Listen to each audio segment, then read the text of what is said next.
ठीक है जी, process costing के सवाल के साथ स्टार्ट करते हैं। आपको पता है कि प्रोसेस कॉस्टिंग में ज़ाहिर है हमने देखने होते हैं हमारे सारे कंपोनेंट्स वगैरह हैं या नहीं। सवाल की रिक्वायरमेंट ये है कि उन्होंने कहा इक्विवेलेंट प्रोडक्शन के यूनिट्स, इक्विवेलेंट प्रोडक्शन की units, cost of finish goods, closing work in process, normal loss gain वगैरह। यानी इन्होंने क्या किया है, इन्होंने आपको सारी जो चीज़ें हैं, माइक का इनपुट हो रहा है कहाँ से, इसी से, ठीक है, सही है।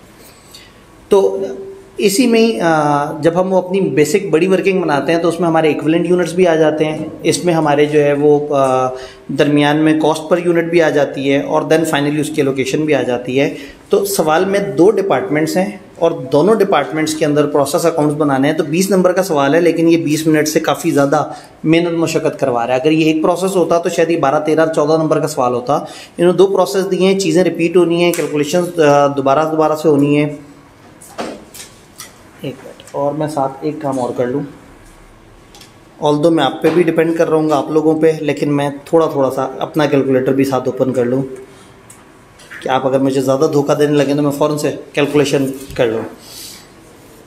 अच्छा जी, अब मेन स्टैट्स क्या हैं। 2 डिपार्टमेंट से हम गुजरते हैं, एक डिपार्टमेंट ए है, department B. Opening work in process भी दिया हुआ है, क्लोजिंग वर्क इन प्रोसेस भी दिया हुआ है, इनपुट दिए हुए हैं, रिसीव फ्रॉम ए, ये ए है ये बी है, इधर इसका इनपुट दिया हुआ है, ओपनिंग दिया हुआ है, क्लोजिंग दिया हुआ है, ट्रांसफर्ड आउट इसके फिनिश दिए हुए हैं। इन नॉर्मली डाटा क्या होता है, लेफ्ट और राइट फॉर्म में दिया हुआ होता है। इन्होंने इस तरह से किया है कि आपके इनपुट्स और आपके जो आउटपुट्स हैं वो इन्होंने अलग अलग करके बताए हुए हैं कि आपका इन कितना हुआ, आपका आउट कितना हुआ। यहाँ क्लोजिंग वर्क इन प्रोसेस है। सबसे पहले हम एक टी अकाउंट बनाते हैं, जैसे हमारी जो यूनिट्स की रिकन्सिलिएशन है वो टैली होती है, उस तरफ जाएंगे।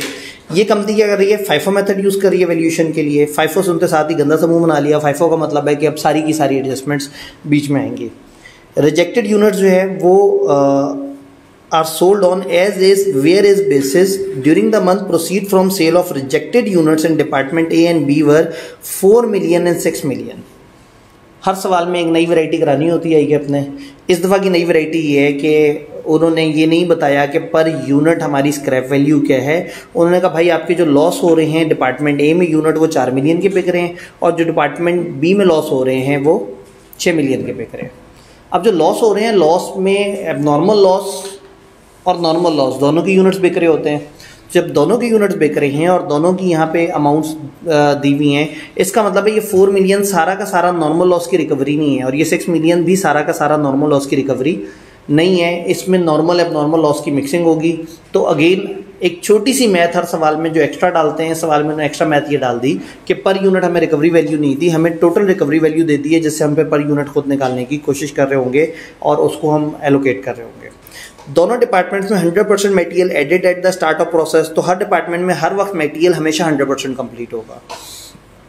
यूनिट्स कब इंस्पेक्ट हो रहे हैं, जब 90% कंप्लीट होते हैं। इसका मतलब है स्टेज ऑफ कंप्लीशन जो लॉस की है वो 90% है। तो अब नॉर्मल लॉस की जो स्टेज ऑफ कंप्लीशन होगी वो मटेरियल के हिसाब से 100% होगी और कन्वर्जन के हिसाब से 90%। और नॉर्मल लॉस है 5% ऑफ यूनिट ट्रांसफर्ड आउट। ओए होए, बचपन से आदत बनी हुई है, इनपुट पकड़ा 5% से मल्टीप्लाई किया और आ गया लॉस। पहली दफ़ा एक ऐसी वर्किंग नजर आई जिसमें उन्होंने कहा 5% ऑफ यूनिट ट्रांसफर्ड आउट। तो अब करना शुरू करते हैं। मोटा मोटा हमने इसको देख लिया। पहले अपने यूनिट सीधे करते हैं और फिर अपनी अमाउंट्स की तरफ आते हैं। यूनिट, ओपनिंग वर्किंग प्रोसेस और इनपुट 20,000 और 1,55।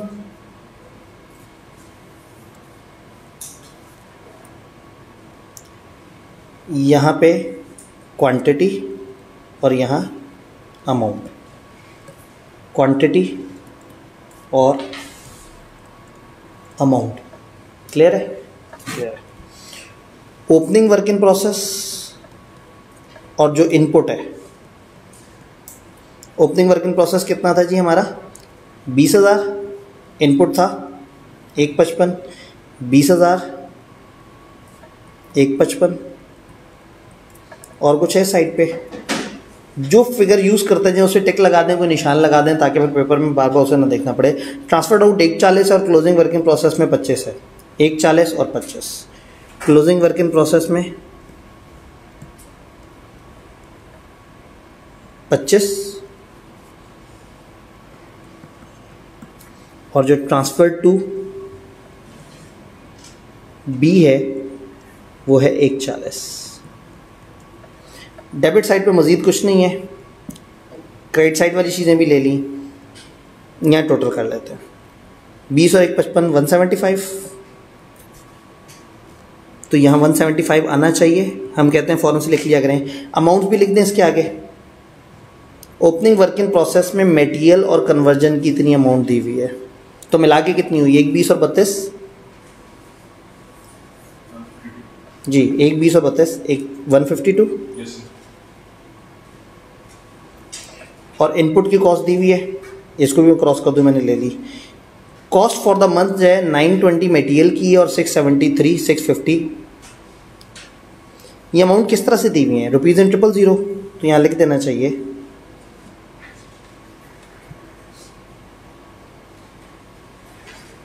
नहीं, मेरा सवाल बेचारा ऊपर चला गया।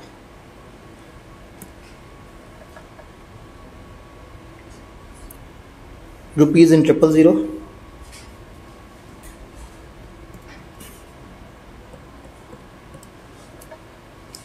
मटेरियल वाइज कितना है? 920 400 और कन्वर्जन कॉस्ट है हमारी 673 650। यहाँ तक बात समझ आ रही है? हमने ये सारी चीज़ें इसमें निकालनी। परसेंटेज कंप्लीशन यहाँ पे इन्होंने दरमियान में दी हुई है, वो देखेंगे हमें जब ज़रूरत पड़ेगी।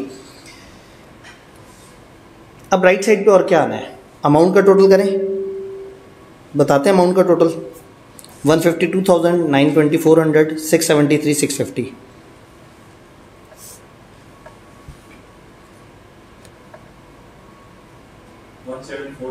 1746 050। तो इधर क्या आना चाहिए फिर? 1746 050। हमने क्या कहा था? इधर के टोटल हो वो हम उधर भी ले जाएंगे। अब इसने डिवाइड होना है। अब राइट पे और क्या चीज़ है?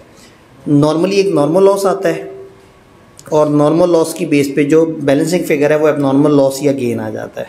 तो एबनॉर्मल लॉस लिख लेते हैं, अगर गेन आ गया तो स्लैश करके गेन ब्रैकेट में लिख लेंगे। नॉर्मल लॉस कितना है जी? सवाल ने हमें इस दफ़ा अजीब सी कैलकुलेशन बताई है। वो कहते हैं 5% of transferred out. Transferred out कितने हैं? तो 5% ऑफ ट्रांसफर्ड आउट, तो 7000 हमारा नॉर्मल लॉस आ गया। अब गिनती पूरी करते हैं। 175 में से 140 माइनस किए, 125 माइनस किया, 7 माइनस किया, कुछ बचता है? 3000 बचता है। तो 3000 बैलेंसिंग फिगर हो गई एबनॉर्मल लॉस की। यहाँ लिख देंगे बैलेंसिंग फिगर। अच्छा, नॉर्मल लॉस के आगे उसकी रिकवरी वैल्यू दिखानी होती है, और बाकी 3 हमारे नीचे टेबल से आते हैं। नॉर्मल लॉस के आगे जो रिकवरी वैल्यू दिखानी है, रिकवरी कितनी हुई है जी? 4 मिलियन की। 4 मिलियन रिकवर हुआ है, और हमारा कुछ नॉर्मल लॉस था, कुछ एबनॉर्मल लॉस था। नॉर्मल था 7000 यूनिट और एबनॉर्मल था 3000 यूनिट। इसका मतलब है कि इस 4 मिलियन का 70% नॉर्मल लॉस है और 30% एबनॉर्मल लॉस। अगर उसकी एंट्रियाँ पूछते तो हम वहाँ ले इस्तेमाल करते हैं। तो 4 मिलियन भाई 7000 नॉर्मल लॉस की यूनिट है, 3000 एबनॉर्मल लॉस के हैं, यानी कि 10,000 यूनिट्स पे टोटल लॉस आया आपका 4 मिलियन। तो अगर मैं इसको करूं तो एक भाई ने बताया कि 2.8 मिलियन बनता है इसकी रिकवरी। अब अगर इसमें बाकी चीज़ें ना होती तो हम ये राइट वाले में से ऊपर वाला माइनस करते और फिर जो जवाब है बैलेंसिंग अगर 1 होता तो लिख देते। लेकिन अब हमें जाना पड़ेगा अपने जादुई फॉर्मेट की तरफ। व्हाट इज़ जादुई फॉर्मेट? वाह जी वाह, ज़िंदगी आसान हो गई। मैंने वक्त बचाने के लिए जादुई फॉर्मेट लिख लिया था। अब देखते हैं इस फॉर्मेट में चीज़ें किस तरह से डलती हैं। ओपनिंग वर्किंग प्रोसेस की परसेंटेज 1 माइनस करके दिखानी होती है। ओपनिंग वर्किंग प्रोसेस की परसेंटेज क्या है? 100% मटेरियल है और 40%, तो इसका मतलब है मटेरियल पे कोई मज़ीद काम नहीं होना, और कन्वर्जन पे कितना? 60% काम होना है। तो 0% मटेरियल और 60% कन्वर्जन कॉस्ट। प्रोपोर्शनेट यूनिट कितने हैं? ओपनिंग वर्किंग प्रोसेस था 20,000, यहाँ 20,000 लिखा, और 20,000 को इन परसेंटेज से मल्टीप्लाई कर दिया तो यहाँ नील आ गया, और यहाँ आ गया 12,000। क्लोजिंग वर्किंग प्रोसेस की क्या परसेंटेज थी? स्टेज ऑफ कंप्लीशन 100% और 60%। 100% और 60%। इसकी यूनिट्स कितने हैं जी?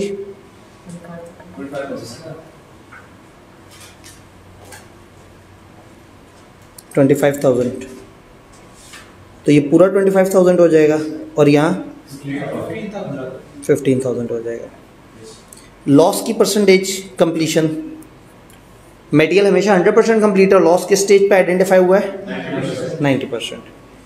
तो 100% मटेरियल के हिसाब से और 90% कन्वर्जन के हिसाब से। अब नॉर्मल लॉस के यूनिट्स कितने हैं जी? 3000। तो 3000 को मल्टीप्लाई करें तो 3000 पूरा।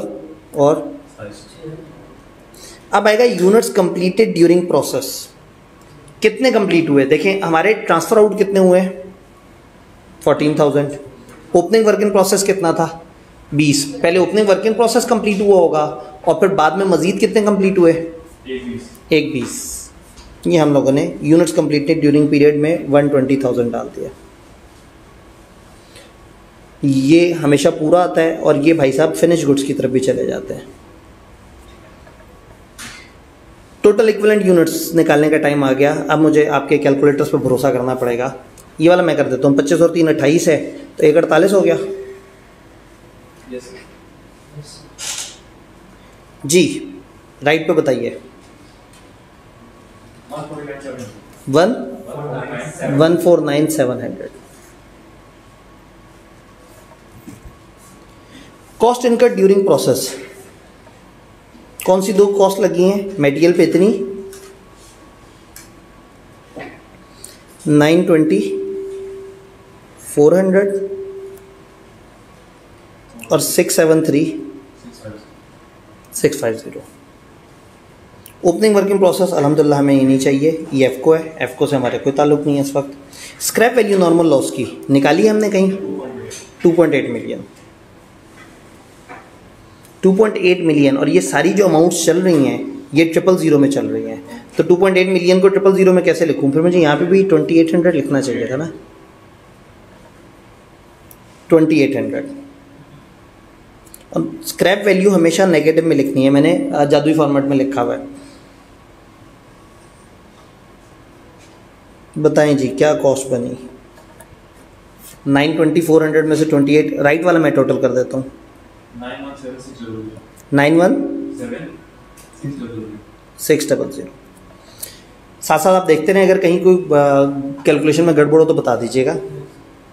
कॉस्ट पर इक्विवेलेंट यूनिट, अब क्या करेंगे? कॉस्ट को डिवाइड कर देंगे इक्विवेलेंट यूनिट्स के साथ। 917,600 को डिवाइड करें 148 पर जी। ये टोटल कॉस्ट 917,600। अब असल में ये रुपीज़ इन 1000 है, तो इसको, और चूंकि हम ये थ्रू आउट इसको रुपीज़ इन 1000 में लेके चल रहे हैं, यहाँ लिख देते हैं कि ये सारा का सारा जो डाटा है वो रुपीज़ इन 000 में जी। तो कॉस्ट पर इक्विवेलेंट यूनिट कितनी निकली? 6. यानी कि होगी 6200, लेकिन चूंकि हमारे डाटा उसमें आ रहा है सारा। अच्छा, और राइट वाले पे 4, तो 4500 पर इक्विवेलेंट यूनिट उधर कॉस्ट है और इधर। अब कॉस्ट एलोकेट करनी है वर्क इन प्रोसेस क्लोजिंग को। अब इसमें क्या करना है? वर्क इन प्रोसेस के इक्विवेलेंट यूनिट्स पकड़ने और उनको मल्टीप्लाई कर देना इस रेट से। तो 25,000 को 6.2 से मल्टीप्लाई करें, 155,000। फिर 4.5 को 15,000 से मल्टीप्लाई करें,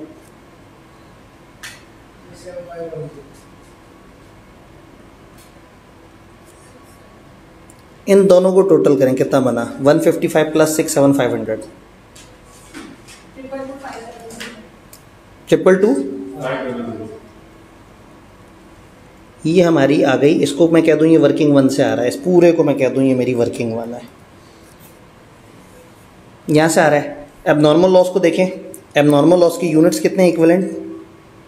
3000 और 2700। तो 3000 को मल्टीप्लाई करें 6.2 से,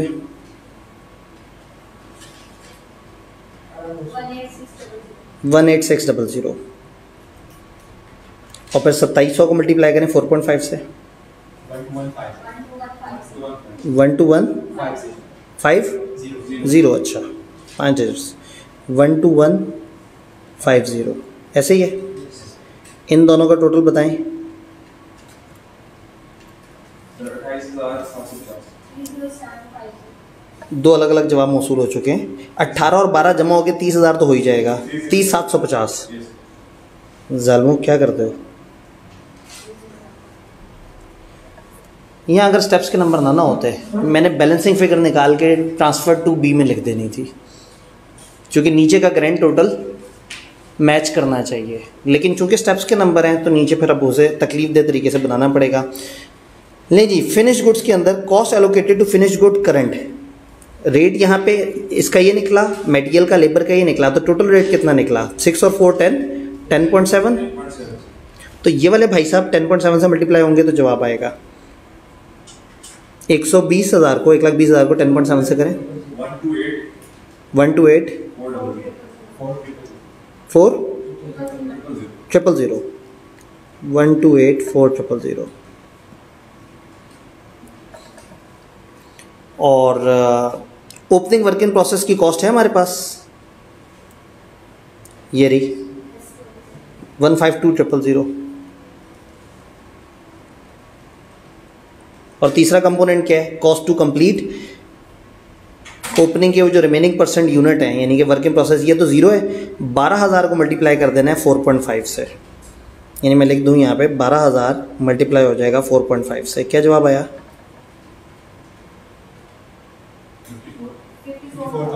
54,000। तो ये तीनों भाइयों को जोड़ के क्या अमाउंट बनी? 1490,000। दिल पे हाथ रख के एक दफ़ा टोटल करके देखें, अल्लाह करे टैली हो जाए। एक भाई ने बड़ा एक्साइटमेंट में अंगूठा दिखाया, उन्होंने कहा वो टैली हो गया ज़बरदस्त। अगेन हमने अभी एक प्रॉब्लम है कि सवाल सॉल्व करते हुए मैं साथ साथ कमेंट कर रहा हूँ। हम लोगों ने उसको अलग से जादुई फॉर्मेट पे चीज़ों को देखा था, अब इस वक्त स्टेप बाय स्टेप उसको पुट करके देखा है कि फॉर्मेट ये है। इस सब में मैंने क्या किया है, सवाल से बस रेलेवेंट डाटा उठा के डालता गया हूँ और उसको पैटर्न के मुताबिक सॉल्व करता गया हूँ। और तकरीबन आधा सवाल हो गया है, एक डिपार्टमेंट से रिलेटेड सारी इक्विवेलेंट यूनिट्स आ गए, सारे कॉस्ट आ गए, सारी चीज़ें आ गई। यही काम दूसरे वाले पे भी करना है। तो मैंने क्या किया है ईज़ के लिए, क्योंकि पेपर में सवाल तो आपके सामने यही होगा और सॉल्यूशन आपका दोबारा ना ऐसे शुरू जो होगा, मुझे बहुत नीचे जाके अगले पार्ट की तरफ जाना पड़ता, तो मैंने राइट पे यही सवाल दोबारा सजा लिया है और नीचे एक जादुई फॉर्मेट मज़ीद भी सजाया हुआ है। वाह, मैं कभी कभी ना पता नहीं क्या कर जाता हूँ।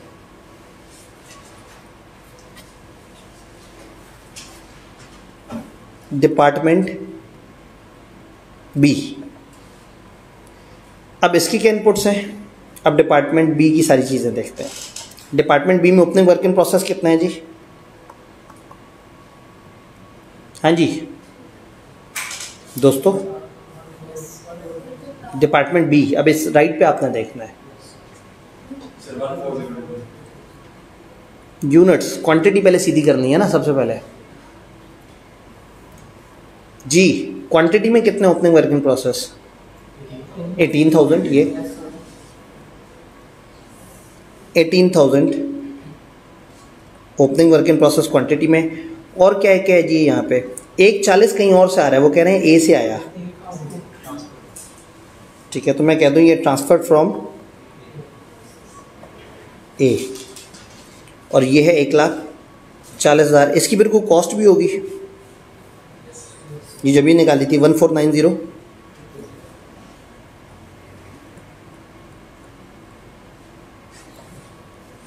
अच्छा जी, और क्या क्या है? 120 ट्रांसफर्ड आउट और क्लोजिंग वर्क इन प्रोसेस 30 है। ट्रांसफर्ड आउट कितना है? 120,000 और closing work in process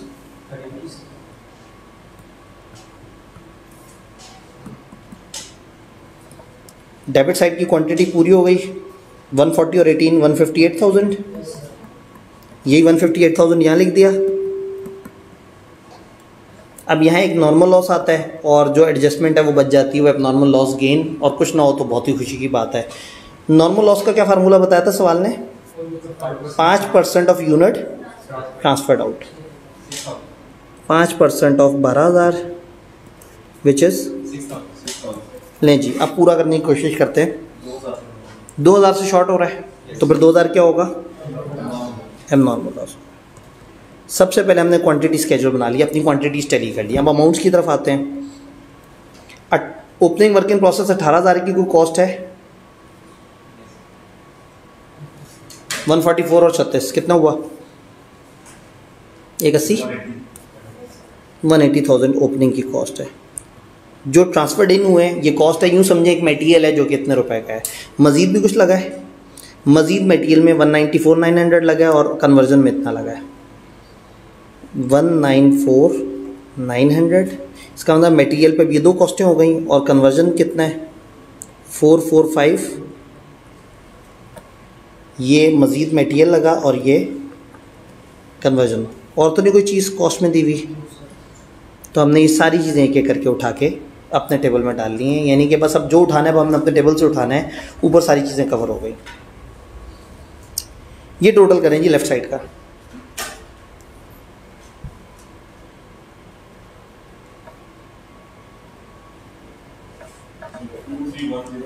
to three 10 400. क्या लोग सहमत हैं इस जवाब से? तो फिर यहाँ पे भी यही होना चाहिए 2310 400. क्या चीज़ सबसे पहले लिखी जा सकती है यहाँ? नॉर्मल लॉस की रिकवरी वैल्यू. बाकी तीन तो हमें नीचे टेबल से मिलेंगे. नॉर्मल लॉस की रिकवरी वैल्यू लो जी. इस दफ़ा क्या चक्कर है, 6 मिलियन है और इस दफ़ा कंपोजिशन है 2 और 6 की.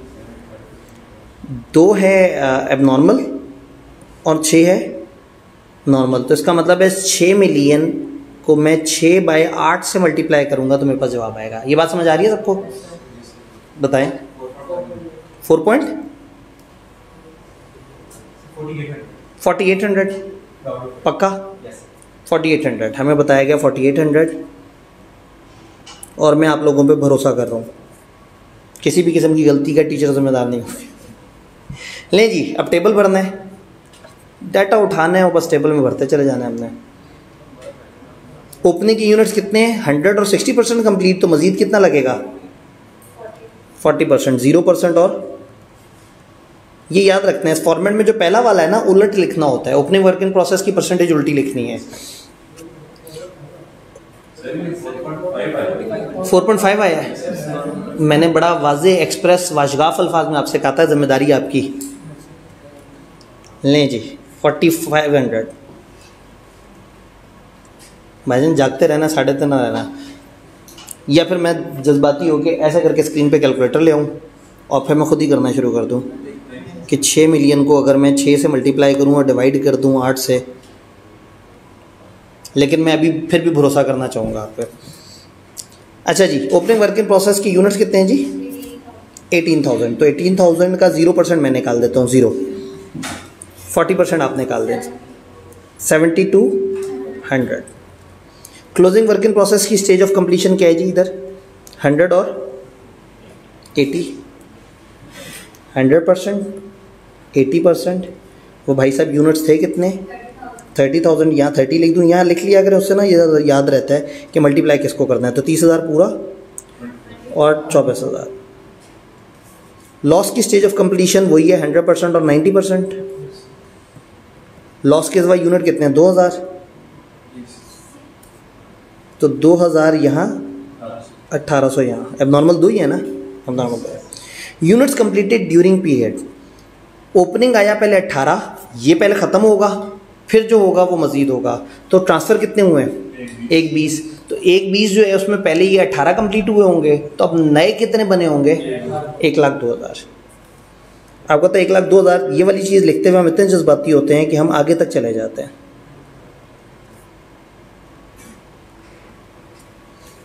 लें जी, टोटल करने का वक्त आ गया जब आप खुल के गलतियां कर सकते हैं. 134,000.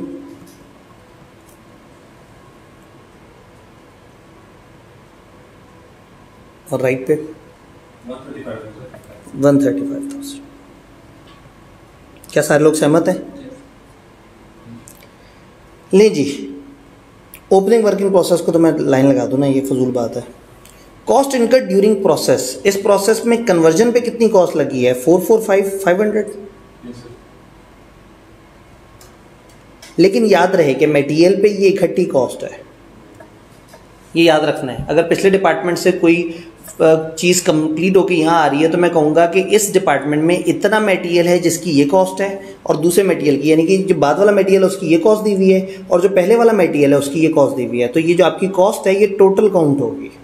कितना ये टोटल? 1490 Sir, 16849. 1684। 900. ये बात सबको समझ आई है कि अगर हमारे पास एक पिछले डिपार्टमेंट से एक ट्रांसफ़र इन हो रही है कॉस्ट, तो वो भी हमारा इस दफ़ा का इनपुट कॉस्ट कहलाएगी। अच्छा जी, स्क्रैप वैल्यू है कोई 4500, और कैसे लिखना है? हमेशा नेगेटिव में। लें जी, टोटल कॉस्ट बताएं, ये मैं कर देता हूँ 445,500। ये आप बता दें 1684,900 में से। Sir, 1680400. ठीक हो गया। कॉस्ट पर इक्विवेलेंट यूनिट्स निकालें, इस कॉस्ट को डिवाइड कर दें। हमारे जो इक्विवेलेंट यूनिट 134 या 135,000 थे।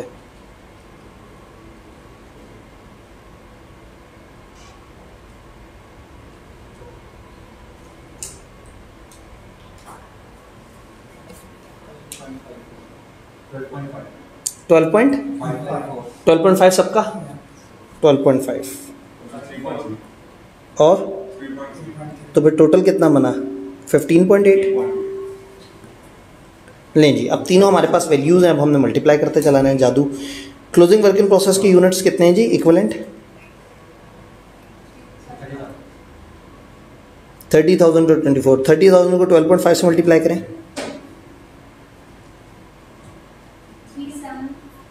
375,000 और 3.3 को मल्टीप्लाई करें 24,000 से।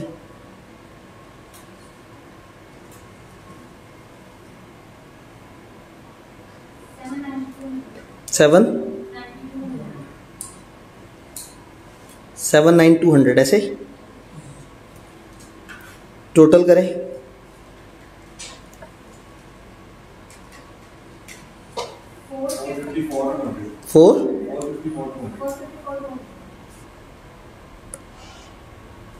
4,54,00 ऐसे 454,200 454,200। ये इसको वर्किंग 2 कह देते हैं या वर्किंग 3 कह देते हैं। ये भाई साहब को वर्किंग 2 बना देते हैं। ये तो हमारे अपने हाथ में खेल रहा है ना। लें जी, ये वर्किंग 2 से आ गई 3 से, तो ये भी वर्किंग 3 से ही आ जाएगा।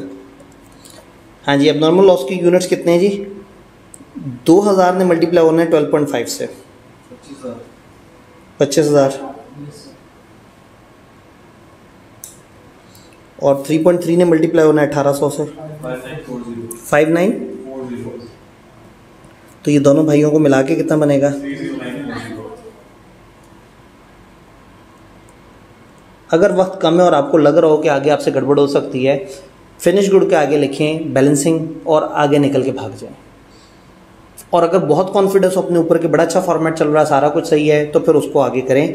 जाहिर है उसके नंबर हैं, उस कैलकुलेशन करने के, उसके अपने स्टेप्स के मार्क्स हैं वो कैलकुलेट करने के, but not at the cost of के पेपर भाग रहा है और हाथ से स्लिप हो रहा है और आखिरी डेडलाइन आ गई है, तो कम से कम बैलेंसिंग लिख के आगे जाने वाली करें। खैर हमारे पास टाइम है।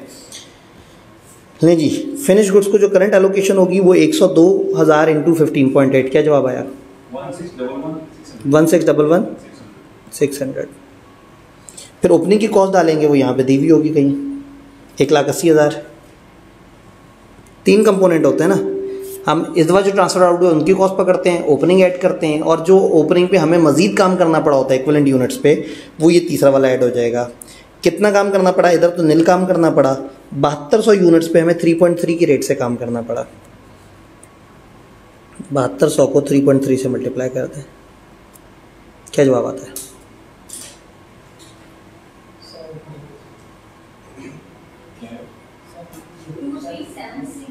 23760 ऐसे ही सबका ग्रैंड टोटल करें तीनों का 1815 1815 360. 360। Yes. अल्लाह खैर करे। इसको ज़रा ऐड करें। और अगर यहाँ टैली ना हो ना, फिर भी सवाल पे दोबारा नहीं आना, भाग जाना है आगे।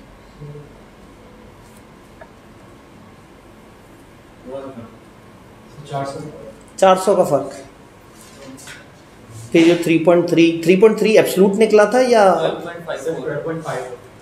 12.54 निकला था उस वक्त। अच्छा, जिसको हमने वो कर दिया था, तो जाहिर है उसका बेचारे ने कहीं ना कहीं तो गरीब का इम्पैक्ट आना था। ठीक हो गया, तो ख़त्म हो गया। ये तो गड़बड़ हो गई। हमें तो अभी कोई 27-28 मिनट हुए हैं और हम तो आपस में इतनी सारी बातें भी कर रहे थे। तो अगर ये फॉर्मेट आता हो आपको और आपने सिर्फ इसमें फिगर्स पुट करनी है, तो ये 20 से 25 मिनट का सवाल है। 20 नंबर है, हमने इसके लिए 50 मिनट्स भी रखे हुए हैं। 45 ऑन सेफर साइड रखे हुए हैं कि अगर कहीं अटक गया, रुक गए, सारा कुछ है। इसीलिए प्रोसेस का सवाल बड़ा भी हो, चूंकि इसमें सिंपली आपने एक फॉर्मेट में डाटा डालते जाना है, तो 80 to 90% ऑफ द सिर्फ डाटा पुटिंग होती है। सिर्फ आप फॉर्मेट में चीज़ें डालते हैं। थोड़ा और टाइम लगता अगर मैं लेफ्ट वाली बातें लिखता, तो शायद ये सवाल सॉल्व होता 35 मिनट में। तो खैर, ये तो सवाल सॉल्व हो गया। अब तो हमें आगे जाना पड़ेगा। ये तो गड़बड़ हो गई। सेकंड हमारा कौन सा सवाल था? Target costing. यही चूज किया हुआ था, टारगेट कॉस्टिंग। घबराए तो नहीं बैठे? ले जी, एक कंपनी है, वो कस्टमाइज कंपोनेंट्स प्रोवाइड कर रही है। नीचे रिक्वायरमेंट क्या है? मिनिमम बिड प्राइस निकालें जो कोट करें, ताकि हमें 35% प्रॉफिट कोटेड प्राइस पे हो। डिफरेंस बहुत ज़्यादा आ रहा है। आप लोगों ने तो अभी इतना थोड़ा सा डिफरेंस बताया था। कौन लोग हैं आप? क्या करते हैं आप? 5.4 मिलियन का आ रहा है।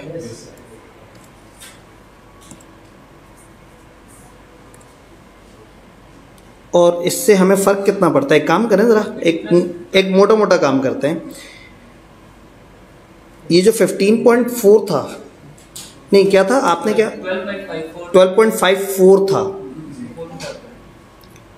तो अगर 12.54 मल्टीप्लाई 1,02,000 0.4 है ना, तो 0.04 को 1,02,000 से मल्टीप्लाई करें तो 4,000-4,500 का फ़र्क उधर आएगा। ठीक है, जबकि फ़र्क आप कह रहे हैं कि, तो इसका मतलब है वो गरीब 2-3 जगह इम्पैक्ट हुआ होगा। देखे ना, वो एक जगह 1,00,000 से भी मल्टीप्लाई हुआ है। ये जो ये 15.8 जब मल्टीप्लाई किया है ना 1,02,000 से, तो अगर ये 15.84 होता ना, तो ये इजाफी आपके कितनी आतंक मचाता। आप ये देखें ना, इस 1,02,000 से जब ये मल्टीप्लाई होगा, एक काम करें ज़रा, 1,02,000 से 15.84 को मल्टीप्लाई करें। आप लोगों ने भी बिल्कुल ही पॉइंट के बाद एक ही डिजिट तक 1615। हाँ, तो देखेंगे 4,000-4,500 का फ़र्क तो यहाँ आ गया। और वो 2-3 और जगह भी बेचारा मल्टीप्लाई हुआ है, वर्क इन प्रोसेस में, फलाना जगह। तो इसका मतलब है आपने थोड़ा सा ज़रा ज़्यादा शॉर्टकट लगा लिया। अगर इतनी ज़्यादा चीज़ें चल रही हैं और मिलियंस में डाटा चल रहा है, तो इधर थोड़ा सा तो ज़रा कुछ 2 डिजिट तक इसको दिखा देते हैं। इतनी भी सुस्ती अच्छी नहीं है, तो 2 डिजिट तक दिखा देते तो हमारा एरर तकरीबन ना होने के बराबर होता, बहुत ही शॉर्ट हो जाता।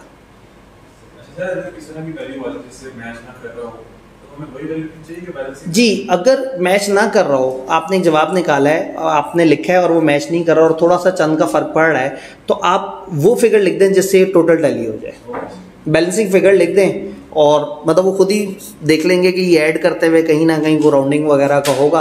आप वो लिख दें जिससे कम से कम सवाल देखने में तो डिसेंट लग रहा हो, बजाय इसके कि सामने के टोटल ही 4 ऐड नहीं हो रहे, तो नीचे के अंदर गड़बड़ हो जाए, ऊपर जो है ना ये फिर वो बैलेंसिंग फिगर डाल देंगे।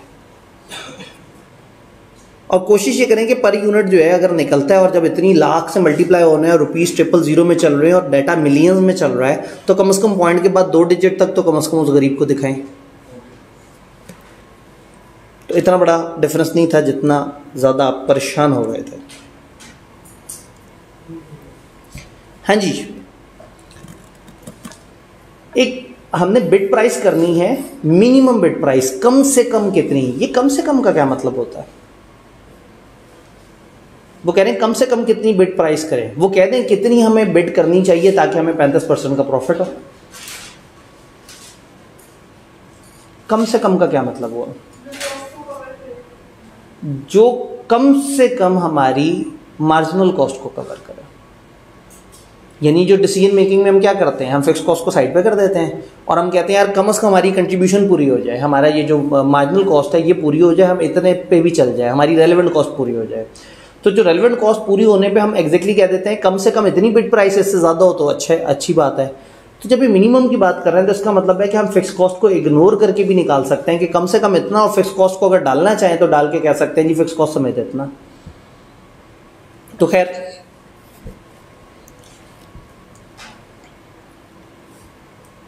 एक कॉन्ट्रैक्ट है जिसमें 1 लाख यूनिट सप्लाई होने हैं एक कंपनी को, और टेक्निकल डिपार्टमेंट ने कुछ एस्टीमेट्स दिए हैं कॉस्ट के फर्स्ट बैच के, और वो फर्स्ट बैच में 25,000 यूनिट है। तो अगर ये ज़्यादा बैचेस में काम कर रहे हैं तो देखते हैं, उन्होंने ये बता दिया है कि हम 4 बैचेस में काम करेंगे और 25,000 यूनिट ईच होगा। तो इसका मतलब है हम 25,000 यूनिट्स के 4 बैचेस बनाएंगे, और ये जो टोटल डाटा दिया हुआ है ये 25,000 यूनिट्स का दिया हुआ है। यानी ये सारा डाटा जो दिया हुआ है वो एक बैच का दिया हुआ है, या मैं कह सकता हूँ कि ये 25,000 यूनिट्स का डाटा दिया हुआ है, और हमने खेलना कितने यूनिट्स पे? 1 लाख यूनिट्स पे। अच्छा, रॉ मटेरियल हमारा लगेगा 6,30,000 kg 600 रुपये के हिसाब से 25,000 यूनिट पे। लेबर 4 आर पर यूनिट लगेगी 300 के हिसाब से, और जब वो 25,000 से मल्टीप्लाई होती है तो फिर जवाब हमारे पास ये आ जाता है। ओवरहेड उन्होंने कहा 400 पर लेबर आ रहा है, लेकिन ये पता नहीं लग रहा कि इसमें फिक्स कितने हैं और वेरिएबल कितने हैं। अब नीचे देखते हैं डाटा क्या है। नॉर्मली क्या होता है, हर लाइन आइटम का डाटा एक अलग एडजस्टमेंट में होता है, हर लाइन आइटम के साथ थोड़ा सा प्लस माइनस करना होता है, आप एक जवाब तक पहुंच जाते हैं। LM3's production will be carried out in 4 batches of 25,000 each, ये बात हमें पता लग गई है।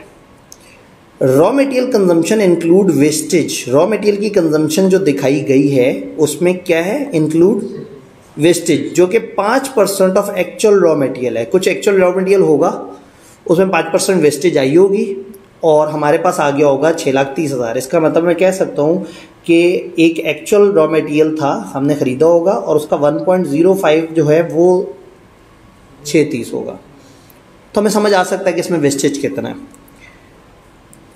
However, the wastage is expected to reduce by 10% in each new batch as the production process improve with experience.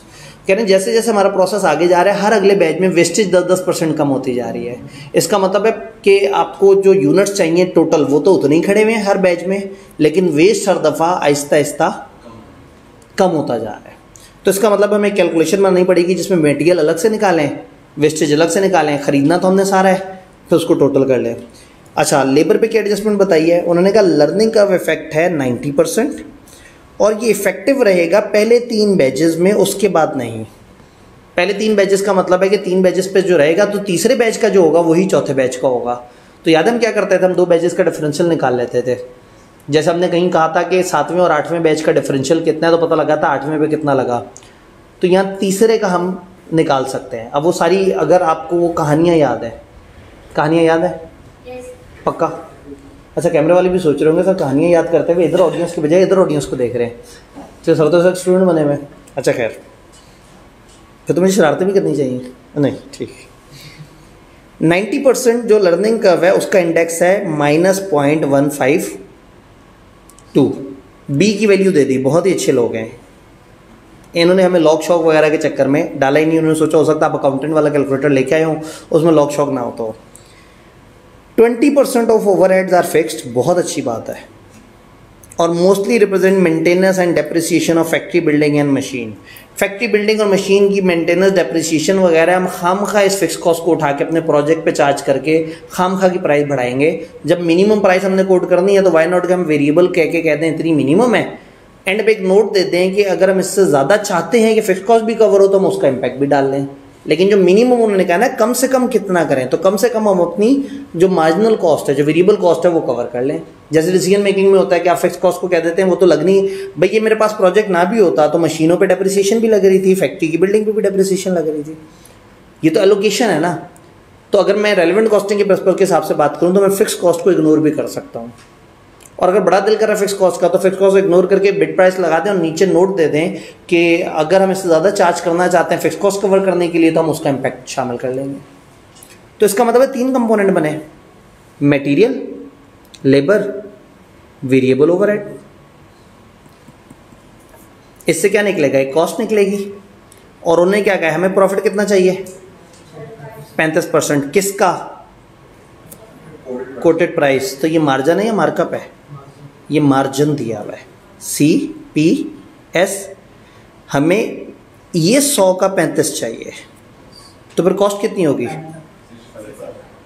तो अगर मैं कॉस्ट निकाल लूं तो मैं सेल तक पहुंचने के लिए क्या करूं, 65 से डिवाइड कर दो और 100 से मल्टीप्लाई कर दो। सवाल की मेन रिक्वायरमेंट क्या है, मिनिमम बिड प्राइस। अब नीचे तो मैंने कचरा बिछाना है, कम से कम फेस पे तो ज़रा सफाई रखें। तो हम ये कहते हैं expected cost of project. Project कहें, क्या कहें इसको, कोई नाम दिया इन्होंने, contract. Estimated cost of contract यहां आ जाएगी कहीं, और मैं आगे लिख दूंगा कि ये वर्किंग 1 से आई है।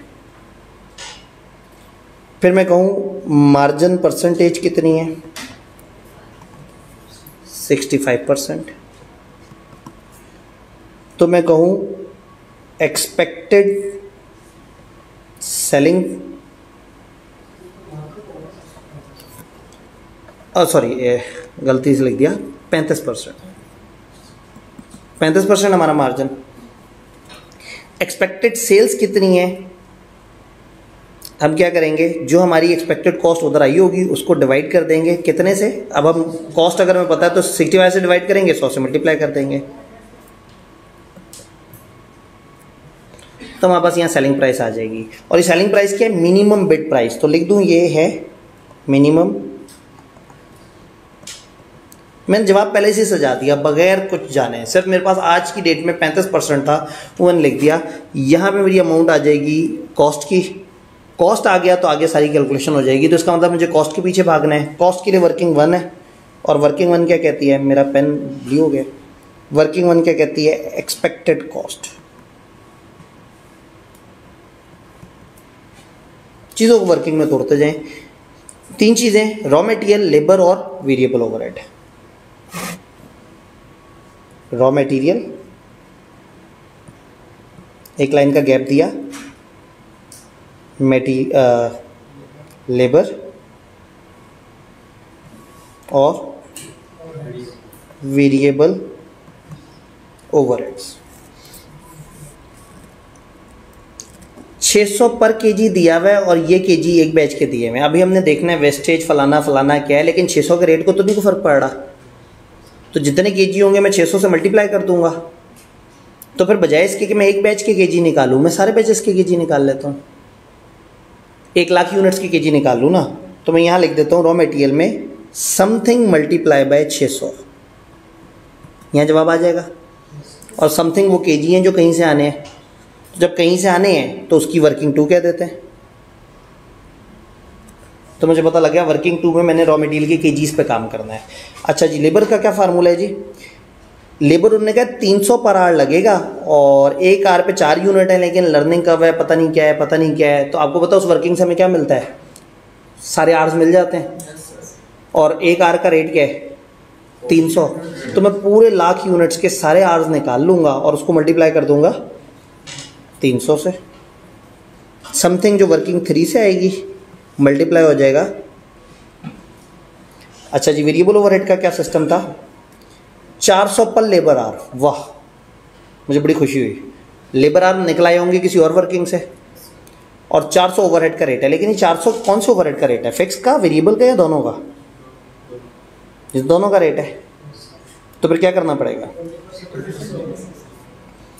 इन्होंने कहा कि 20% फिक्स्ड है, तो वेरिएबल कितने हैं, 80%। तो समथिंग जो कि वर्किंग 3 से आई होगी का रेट 400 है, लेकिन हम लेंगे उसका 80% रेट। यहाँ सारी अमाउंट आ जाएंगी और यहाँ ग्रैंड टोटल आ जाएगा। ग्रैंड टोटल ऊपर वाले भाई के पास चला जाएगा। इसका मतलब मुझे दो काम करने हैं, वर्किंग 2 और working 3। Working 2,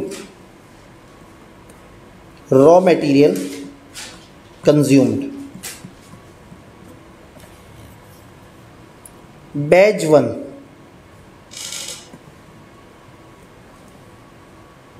actual raw material कितना है और इधर लिख लेते हैं वेस्टेज।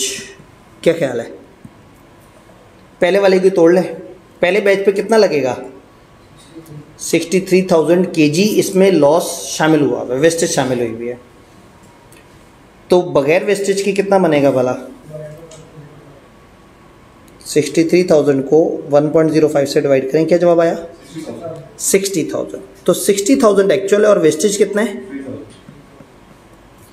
फिर बैच 2 होगा, बैच 3 होगा और बैच 4 होगा। ये वाले भाई साहब तो इसी तरह से आते रहेंगे, जबकि वेस्टेज उन्होंने क्या कहा था, क्या होता चला जाएगा? हर अगले बैच में 10% कम होता रहेगा। कौन से बैच तक? एंड तक खत्म कम होता जाएगा, 10% कम होता चला जाएगा। तो 3000 आपके सामने, आपने 3000 लिख के इज इक्वल टू दबाया कैलकुलेटर पे, मल्टीप्लाई बाय 0.9 कर दिया, 2700 आ गया। कैलकुलेटर पे दोबारा से इक्वल दबाया तो 0.9 तो पहले से मल्टीप्लाई हुआ हुआ है, अगले वाले भाई आ गए कितने? 24। फिर मल्टीप्लाई किया तो ये मैं टोटल कर देता हूँ 2,40,000। वो आप कर दें। छोटी फिगर्स आपको दे दी, बड़ी फिगर्स मैंने टोटल कर दी। 10317। तो क्या बना ये टोटल? डन। 250,317। 250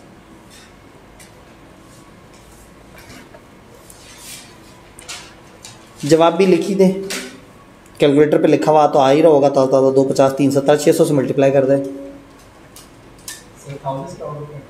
जी। अब सवाल ये कि कैसे 1000 से राउंड ऑफ करें। हमें डाटा जो दिया हुआ है वो किस तरह से दिया हुआ है?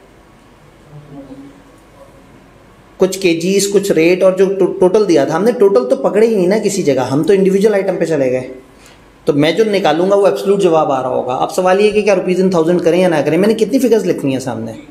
3। तो मैं क्यों इतनी ज़्यादा साइंस में पढ़ूँ, खामखा उसे शॉर्ट करूँ, फिर कहीं गड़बड़ हो जाए। अगर तो ये 10, 12, 15 चीज़ें लिखनी होती तो मैं टाइम बचाता भी।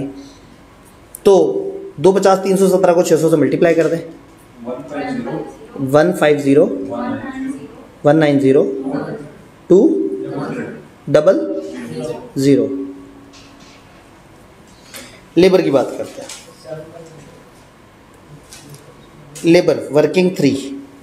लेबर की, लेबर में क्या है जी? Learning curve. लेबर की स्टेटमेंट फिर से पढ़ लेते हैं। लेबर बनाने वालों का ये मानना है कि लर्निंग कर्व का इफेक्ट है 90% और 90% का इंडेक्स उन्होंने दे दिया। ये हमें फार्मूला हमें पता है कि ax की पावर b, a पहले यूनिट के होते हैं आर्स, या इधर बैजेस हैं तो पहले बैच के आर्स, x होता है बैच कौन सा वाला है, कितने यूनिट या कितने बैच, और b होता है वो जो इन्होंने खुद ही से दे दिया। अच्छा जी, पहले 3 बैचेस में होगा और उसके बाद कांस्टेंट हो जाएगा। इसका मतलब है जो तीसरे बैच के आर्स हैं वही चौथे बैच के आर्स होंगे। तीसरे बैच के आर कैसे निकालें? तीनों बैच के एवरेज आर, तीनों बैच के टोटल आर्स निकाल लें माइनस 2 बैचेस के टोटल आर्स निकाल लें। ये एक खास वर्किंग होती है जो लीनियर उसमें लर्निंग कर्व में नॉर्मली हर दफ़ा होती है। तो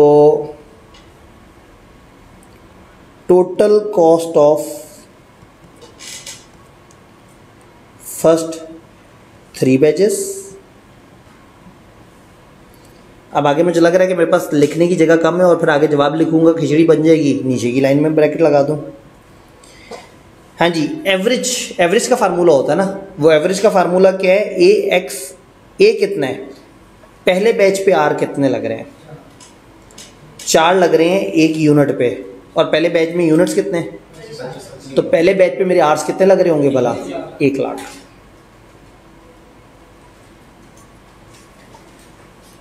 एक लाख यूनिट्स होंगे, वो मल्टीप्लाई होंगे एक्स से। एक्स है किस बैच का जिक्र हो रहा है, कितनी यूनिट्स का जिक्र हो रहा है? 3, और इसकी पावर में उन्होंने खुद बता दिया था -0.152।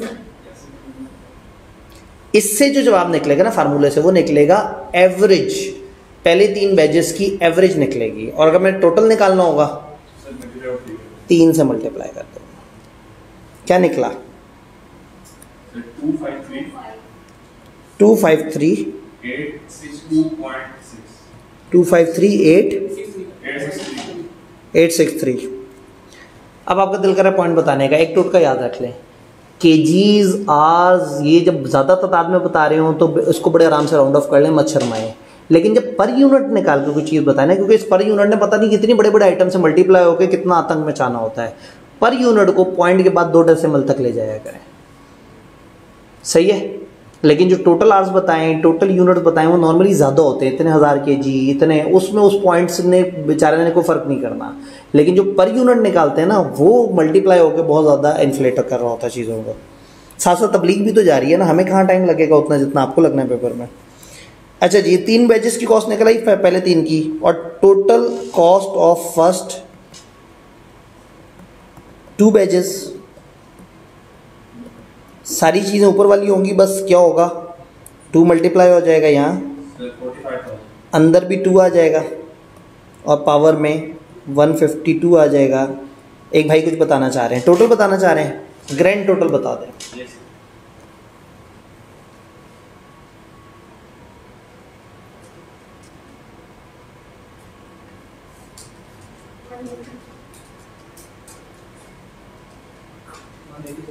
वन पूरा राउंड,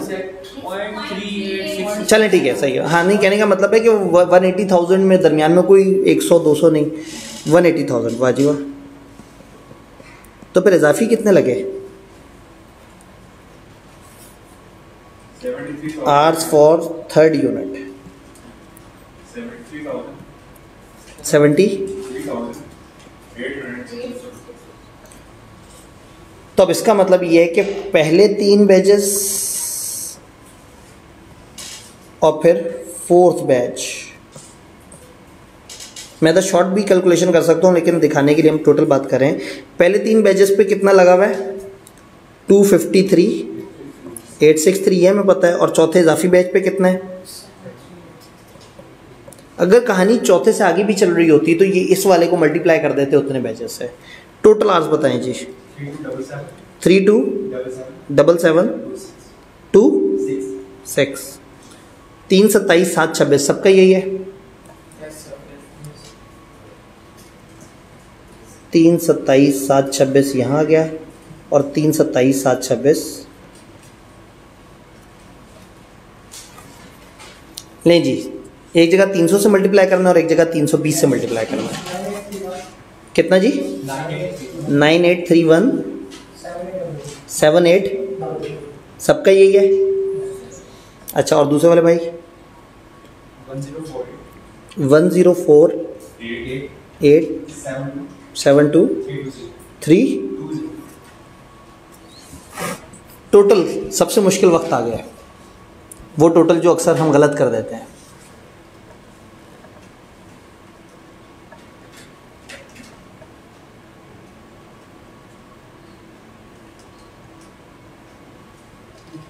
मामला नाजुक मराहिल में दाखिल। 353,380,32। ये हम ऊपर फिट कर दें, शॉर्ट कर देते हैं। पेपर में तो आपको ऊपर नीचे नज़र आ रहा होता है, हमारे पास स्क्रीन लिमिटेशन है। 353,380,353,320। तो यहाँ पे आ जाएगा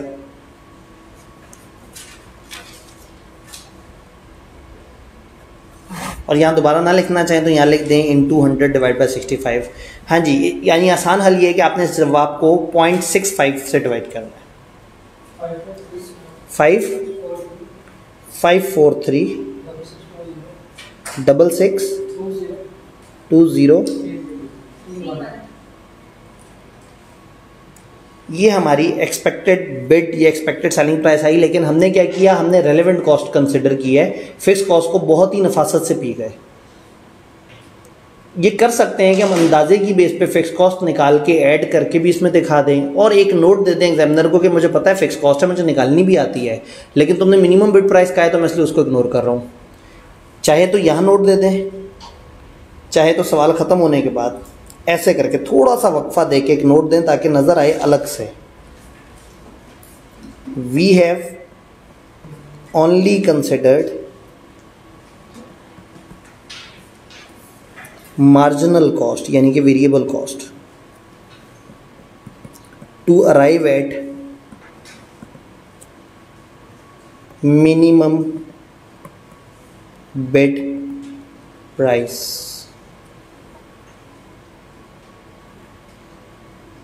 फॉर कवरिंग fixed cost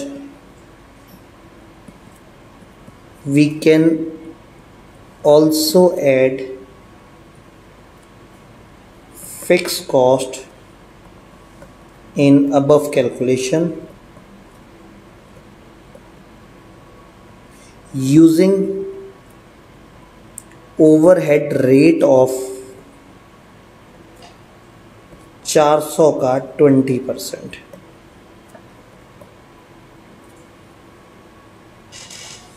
उन्हें बता दें कि ये मुझे पता है कि उसकी 20% में फिक्स कॉस्ट है और मुझे वो साइंसें पता हैं, लेकिन मैं अपना सवाल ख़राब नहीं कर रहा, इतना प्यारा सवाल चल रहा है, खाम का फिक्स कॉस्ट ला के उसको क्यों उजाड़ें।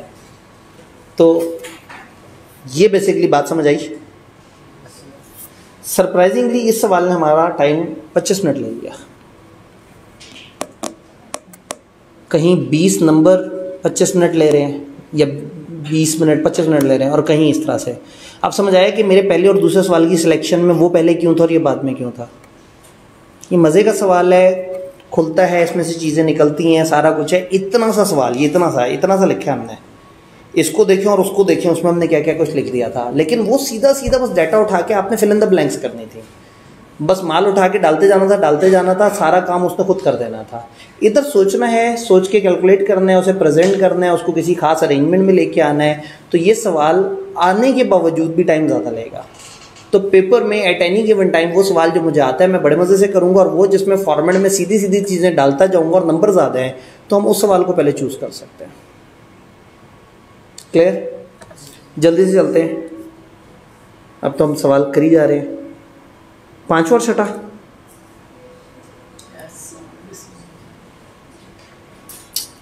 वाह जी वाह, मेरा जो है ना ये लाल वाला गायब हो गया, मैं लाल वाले को वापस ले आऊँ। 10 नंबर का सवाल है, 2 से मल्टीप्लाई करें तो 20 मिनट है। सवाल ये नॉर्मली छोटा होता है तो उस पर सोचने पे टाइम लग जाए तो कोई दुख नहीं है, इसमें एक्यूरेसी अच्छी होनी चाहिए नंबर्स की।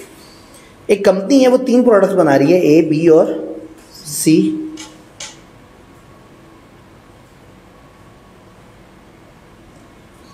ए, बी और सी 3 प्रोडक्ट्स बन रही हैं। शॉर्टेज ऑफ लेबर है, कितने अच्छे लोग हैं, हमें आइडिया दे दिया कि क्या लिमिटिंग फैक्टर है। समटाइम क्या होगा, वो आपको दे देंगे मशीन आर, लेबर आर, फलाना, और फिर हम ढूंढना पड़ेगा कि क्या होगा। खैर मैं ये बातें क्यों कर रहा हूँ, तो सवाल सॉल्व कर रहे हैं, वो वाली बातें तो आपको पता है। कुछ एक्सपीरियंस लेबर जो है वो मूव कर गई अदर इंडस्ट्रीज़ में जो ज़्यादा अच्छी वेजेस दे रहे हैं। ठीक है, हम अच्छे लोग नहीं हैं।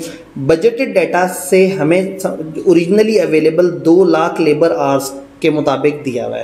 उन्होंने कहा 2 लाख लेबर आवर्स के मुताबिक हमने सोचा था हम इतनी प्रोडक्शन कर लेंगे और ये हमें फ़ायदा हो जाएगा। सेलिंग प्राइस इतनी, रॉ मटेरियल इतना, लेबर इतना, वेरिएबल ओवरहेड इतना, FOH फिक्स। अस्तगफुरुल्लाह, डिसीजन मेकिंग में तो ना मुझे फिक्स कॉस्ट में घुसाएं, मैं तो कंट्रीब्यूशन पर यूनिट पे खेलूंगा। तो आपने देखा है कि ज़्यादातर इसका सवाल इसी तरह का होता है, इस तरह का टेबल बना होता है और उसी में से आप चीज़ें पिक कर रहे होते हैं। वेजेस पे होती हैं 240 पर लेबर आवर के हिसाब से। पता नहीं क्यों हमें बताना चाह रहे हैं, क्यों बताना चाह रहे होंगे।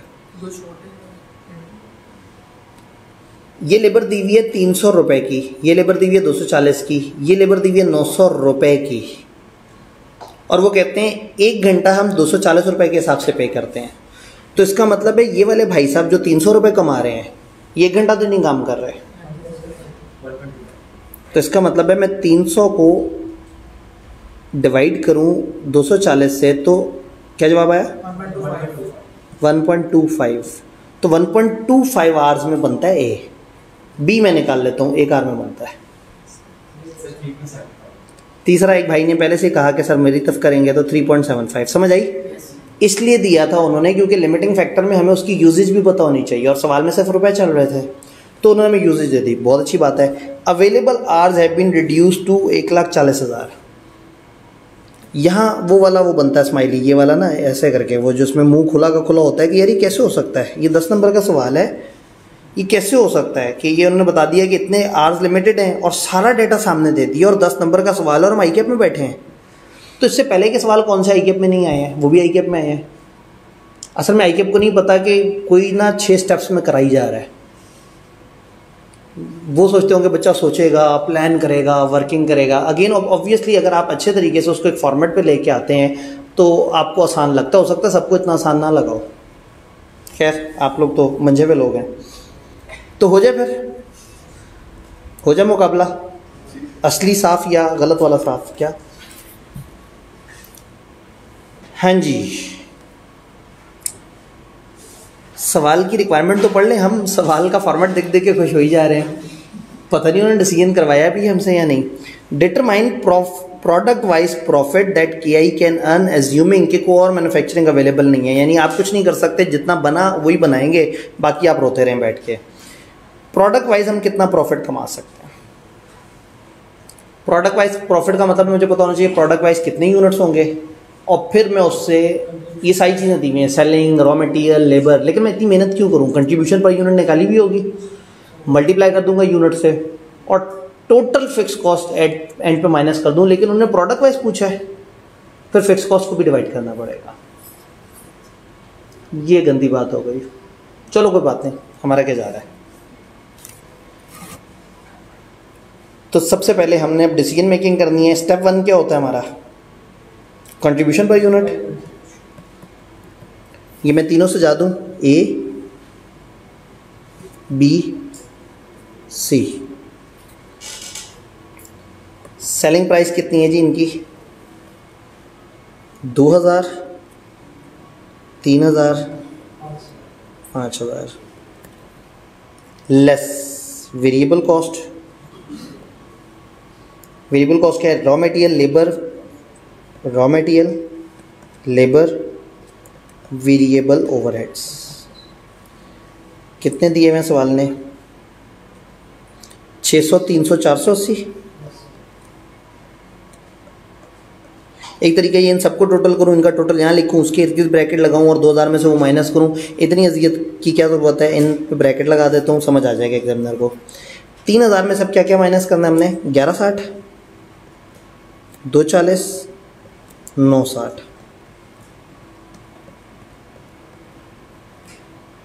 5000 में से क्या माइनस करूँ? 1200, 900, 1440।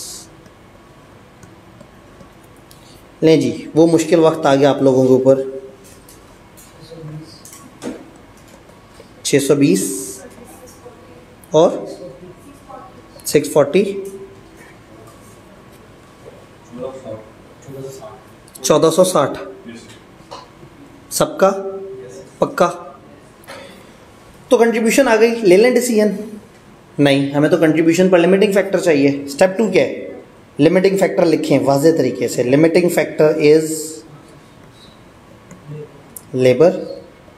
लेबर आवर्स, और वो भी कितने? 2 लाख? नहीं, उन्होंने कहा हमने 2 लाख ओरिजिनल अवेलेबल आवर्स की वजह से किया था, लेकिन लोग छोड़ के भाग गए हैं, तो अब हमारे आवर्स हो गए हैं 140। तो लिमिटिंग फैक्टर 140। तीसरा स्टेप उसकी यूजेज होती है।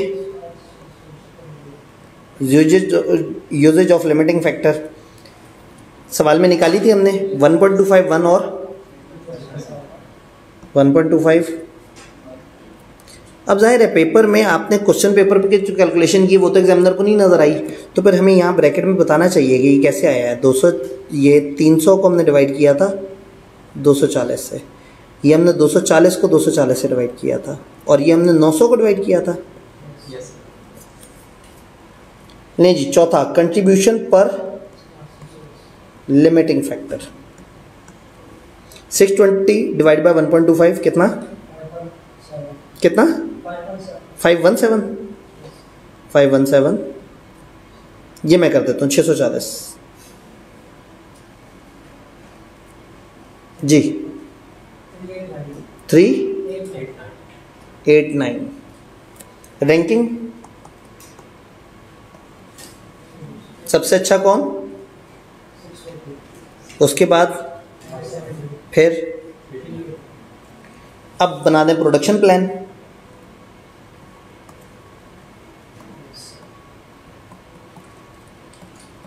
एक चीज़ जो मैंने आपको दिखाई थी कि हम प्रोडक्शन प्लान बनाते हुए राइट पे अगर एक दफ़ा बैलेंस लिख लेना आर्स का तो ज़िंदगी आसान हो जाएगी। बैलेंस आर्स, हमारे पास टोटल बैलेंस आर्स कितने हैं शुरू में? जी जी ये 496 आ रहा है। मुझे गलत इन्फॉर्मेशन मिली थी, आप लोगों ने मुझे गुमराह किया। नहीं जी, हमें बताया गया है अब पेपर में आपने ऐसे बहुत ही इज्जतदार उस पर क्रॉस लगाना है और क्या लिखना है 496। खाम खा गिची मिची नहीं करनी, बहुत ज़्यादा वो नहीं करना, बड़ा वाजे तरीके से बड़ी इज्जतदार तरीके से उस पर ऐसे बड़ा सा कांटा लगा के ऊपर लिखना है ताकि उन्हें समझ आ जाए कि आपने करेक्शन की है। तो मेरी तो वो प्लानिंग चेंज हो गई होगी, नहीं बचत हो गई, ठीक है जी। अच्छा जी, 1,40,000 का हमारे पास बैलेंस आ रहा है और हमें करना क्या है, हमने लोकेशन करनी है। पहले पे ये होगा, इसकी मैक्सिमम डिमांड कितनी थी सवाल में नहीं थी। एक काम करें, यहाँ लिख लेते हैं मैक्सिमम डिमांड,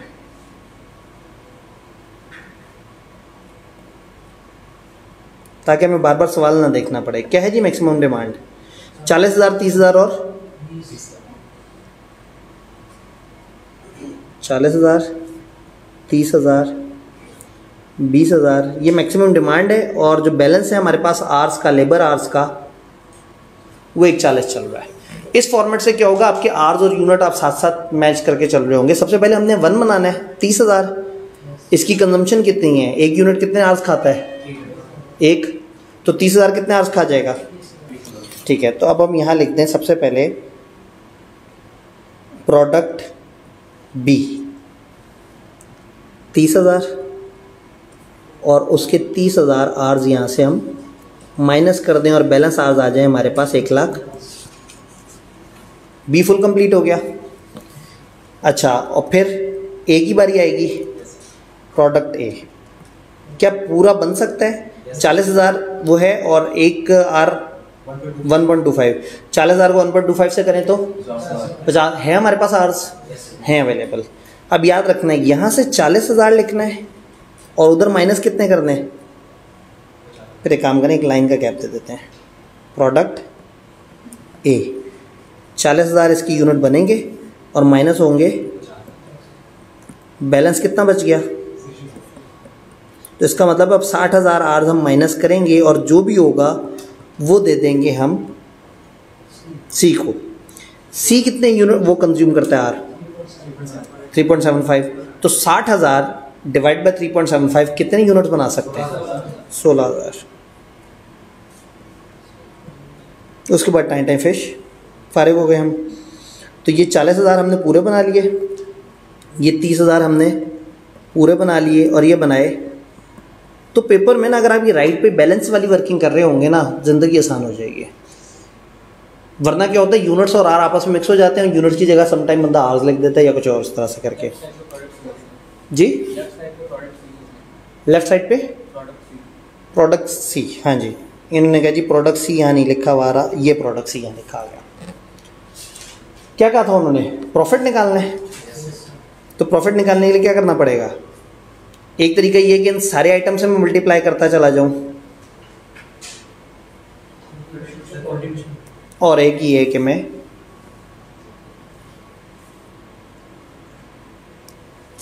टोटल कंट्रीब्यूशन निकाल लूं। यानी मैं यहाँ लिख दूं मल्टीप्लाई मैं कर रहा हूँ उनसे कंट्रीब्यूशन पर यूनिट से। नहीं जी, कैनवस को छोटा करना पड़ेगा। कंट्रीब्यूशन पर लिमिटिंग फैक्टर नहीं चाहिए, वो तो डिसीजन के लिए चाहिए थी। अब हमें असल वाली कंट्रीब्यूशन चाहिए, वो कितनी है 620, 640, 1460। अब मुझे लग रहा है कि कहानी बड़ी ऊपर चली जाएगी, इतने हज़ार इतने से मल्टीप्लाई होंगे तो बहुत ऊपर। यहाँ अब नई अगर आपने स्केलिंग डिफाइन करनी है तो कह दें जी रुपीज़ इन, जब करना ही है तो मिलियन में कर दें। जब एक दफ़ा आपने गंदा बनना ही है तो रच के तो बने। हाँ जी, 620 मल्टीप्लाई बाय 40,000 कितना? 24.8 मिलियन। 24.8 मिलियन। अच्छा जी, 30,000 मल्टीप्लाई बाय 640 19.2 मिलियन। ठीक हो गया। और तीसरे वाले 16,000 वाले भाई को 23.36 कंट्रीब्यूशन आ गई। कंट्रीब्यूशन ही तो प्रॉफिट होता है ना, और तो नहीं कुछ होता उसमें। फिक्स कॉस्ट माइनस करनी है,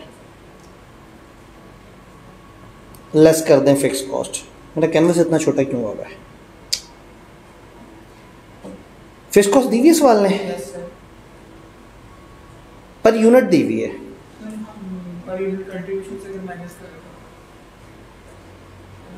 हम यूं भी कर सकते हैं कि कंट्रीब्यूशन पर यूनिट में से ये फिक्स कॉस्ट की पर यूनिट माइनस करके जब आपको मल्टीप्लाई कर देते हैं, और यूं भी कर सकते हैं। बस यहाँ एक टेक्निकल एरर है। ये जो निकला होगा ना रेट, वो निकला होगा हमारे ओरिजिनल प्रोडक्शन प्लान के हिसाब से, और अब जो हमें मल्टीप्लाई करना है वो एक्चुअल से करना है। फंस गए। अच्छा मज़ीद बात बताऊँ, ये 40,000 बनाने थे, अभी भी 40,000 बनाए हैं। बी 30,000 बनाने थे, अभी भी इतने बनाए हैं। वो 20,000 बनाने थे, 16 बनाए हैं। तो एक काम करते हैं, 40 और 30 पे तो उतनी एलोकेशन आनी है जितनी प्लान थी। तीसरे वाले भाई में एडजस्टमेंट कर लेते हैं, और अगर हमें नहीं समझ आ रही तो सीधा सीधा 240 मल्टीप्लाई करके अल्लाह से खैर की दुआ मांगते हैं। अब यहाँ एक मिथ हो सकती है कि एग्जामिनर कहे कि भाई ये तो ओवरहेड का रेट हमने दिया हुआ था। अच्छा, फिक्स ओवरहेड जो रेट है वो एलोकेट किस बेस पे हो रहा है? शुक्र है, इसका वॉल्यूम से तो ताल्लुक ही कोई नहीं। ज़िंदगी आसान हो गई। बस ठीक है, फिर तो रेट उठा के नंबर ऑफ़ यूनिट से मल्टीप्लाई कर दें, गल मुकाएं। नहीं जी, अब आप लोगों ने एक मुश्किल काम करना है, आपने मल्टीप्लाई करना है। 40,000 को 100 से मल्टीप्लाई करना है। 4 मिलियन। 4 मिलियन। अब मल्टीप्लाई कैसे करना है हमने? 30,000 को 150 से, ये 4.5 मिलियन निकलना चाहिए। और अब मल्टीप्लाई कर दें, 240 को 20,000 से तो नहीं ना करेंगे, 16,000, 3.18। यहाँ आप दो अप्रोचेस हो सकती हैं, या आप 20,000 से मल्टीप्लाई करके जो प्लान फिक्स कॉस्ट थी वो लिख लें, या पैटर्न के मुताबिक चलें। जनता किस तरफ वोट देती है? प्लान पैटर्न के मुताबिक चलें, जो पैटर्न चला आ रहा है। लें जी, 3.84। अच्छा, ये कितनी राउंड फिगर्स आ रही थी, कितनी प्यारी फिगर्स आ रही थी, ये गंदी सी फिगर आ गई। इससे भी वो नहीं हो रहा, मतलब कुछ सस्पिशियस सी फील नहीं आ रही। अच्छा, ज़रा उसको ऊपर वाले को मल्टीप्लाई करके देखें भला। 20,000 को 240 से मल्टीप्लाई करके देखें।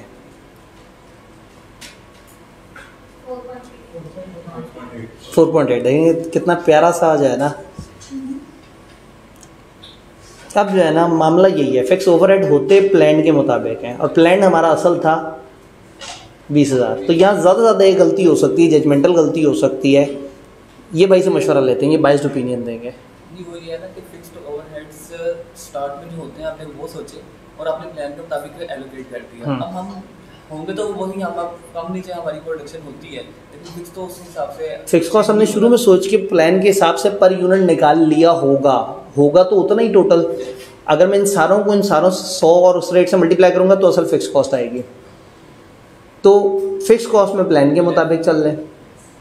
ज़्यादा से ज़्यादा यहाँ एक लॉजिकल आधे नंबर की मिस्टेक हो सकती है, लेकिन उससे भी हमारी डिसीजन मेकिंग में फ़र्क नहीं पड़ेगा। हमारा एंड पे थोड़ा सा प्रॉफिट ऊपर नीचे हो जाएगा। ले जी, तो मैं इस 3.84 के साथ चूंकि मैंने वाहियात सलूक किया है तो मैं यहाँ बताऊँ कि ये मैंने 20,000 को मल्टीप्लाई किया है।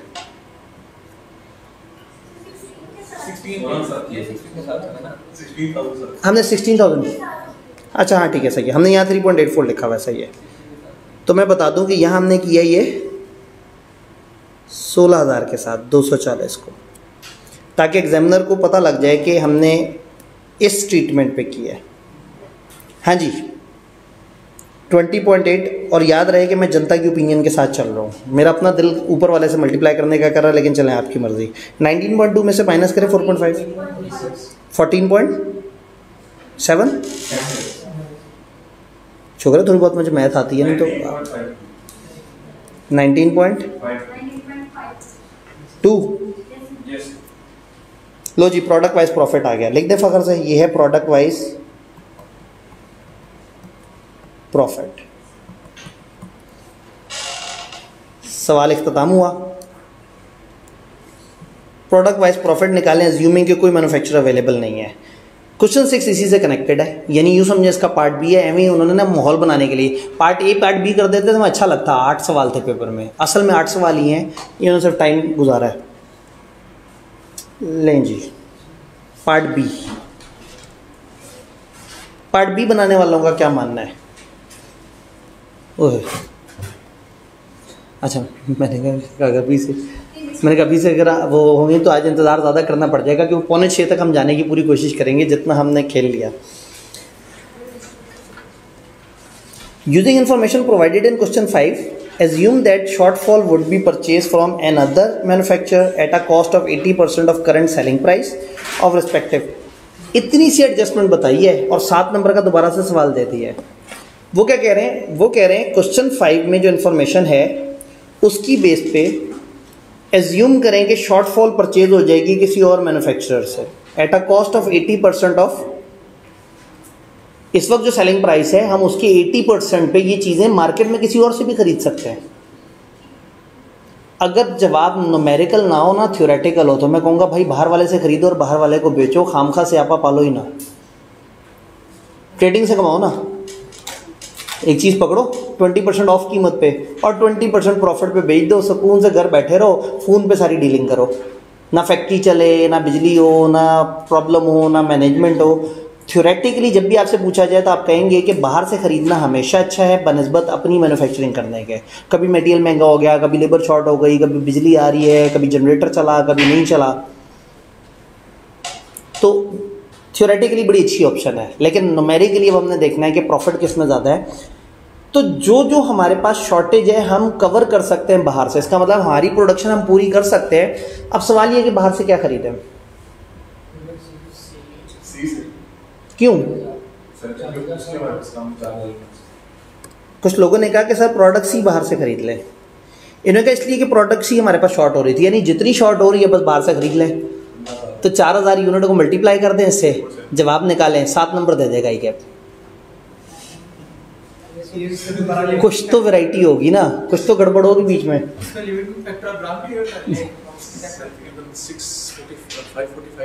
545 इंशाल्लाह ताला, बिल्कुल।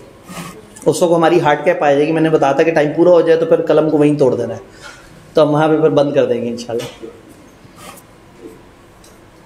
तो 7 नंबर के लिए इतनी सीधी बात तो नहीं हो सकती, लेकिन सीधी सी बात है जब लेबर लिमिटिंग फैक्टर है तो मैं अपनी लेबर तो पूरी इस्तेमाल करूँ, लेकिन कितना ही अच्छा हो कि मेरी मैन्युफैक्चरिंग भी पूरी हो जाए। अच्छा, कंट्रीब्यूशन क्या क्या आ रही है मुझे? 620, 640 और 1460। सबसे ज़्यादा बचत कौन दे रहा है? सी। और मैं सबसे ज़्यादा कबाड़ा किसका कर रहा हूँ? सी का, लिमिटिंग फैक्टर की वजह से। अगर लिमिटिंग फैक्टर मेरी ज़िंदगी में ना होता मैं तो सी को जाके झपी डाल लेता। इतना अच्छा कौन हो सकता है जो इतना प्रॉफिट दे? तो थोड़ा अंदाज़ा लगाने की कोशिश करते हैं, थोड़ा सा अंदाज़ा लगाते हैं। मैं इस वाले सवाल पे अंदाज़ा लगा रहा हूँ, पेपर में आपने उसको न्यूमेरिकली अंदाज़ा लगाना है। वो कहते हैं हम 20% ऑफ पे मिल जाएगी हमें, यानी ये 5000 वाली चीज़ हमें मिल जाएगी 4000 में, ऐसे ही है। सवाल क्या कह रहा है? सवाल ने कहा है कि एक और मैन्युफैक्चरर कहता है कि जो करंट सेलिंग प्राइस है ना तुम्हें मैं उसकी 80% ऑफ पे 80% पे दे दूंगा, तो मुझे वहाँ बचत कितनी होगी? 20% की। सवाल 5 के साथ, अब सवाल 5 से कंपेयर करना है, वो सामने आएगा। इसका मतलब है इस 5000 वाले पे मुझे 1000 की बचत बाहर वाला बंदा दे देगा।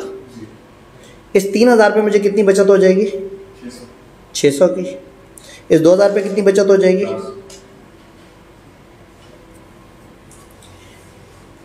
इसका मतलब है कि अगर मैं बी खुद बनाऊं तो मेरी बचत है 640, बाहर से खरीदूं तो बचत है 600। तो बाहर से खरीदूं अंदर बनाऊं थोड़ा सा ही फर्क है।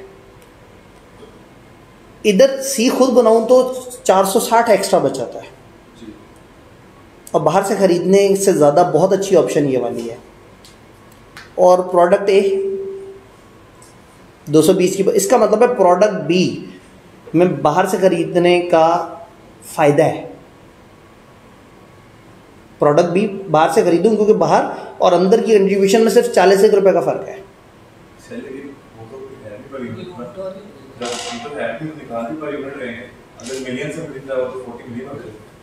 मेरे सारे आर्स बच जाएंगे बी के, वो सी को मिल जाएंगे, सी तूफानी प्रॉफिट दे देगा। तो इधर मैंने 40 रुपये छोड़ा और उधर से 460 रुपये निकाल लिया।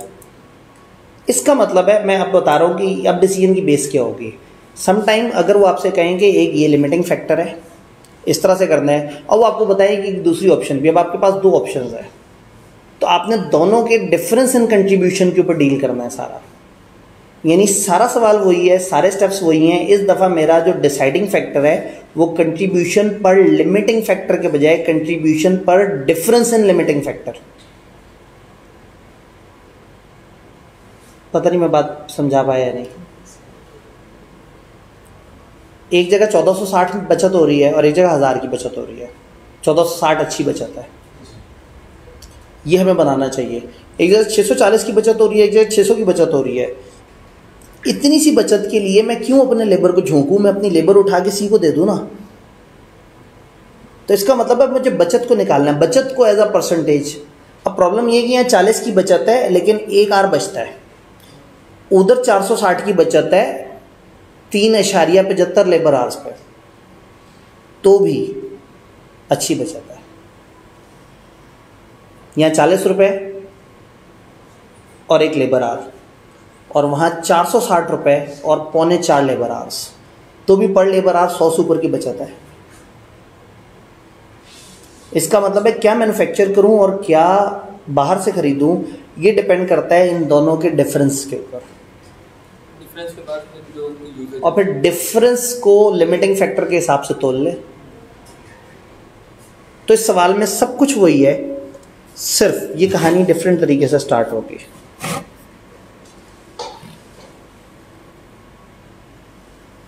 Step 1,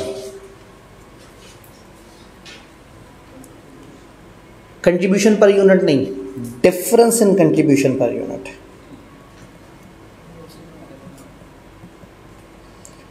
contribution per unit existing,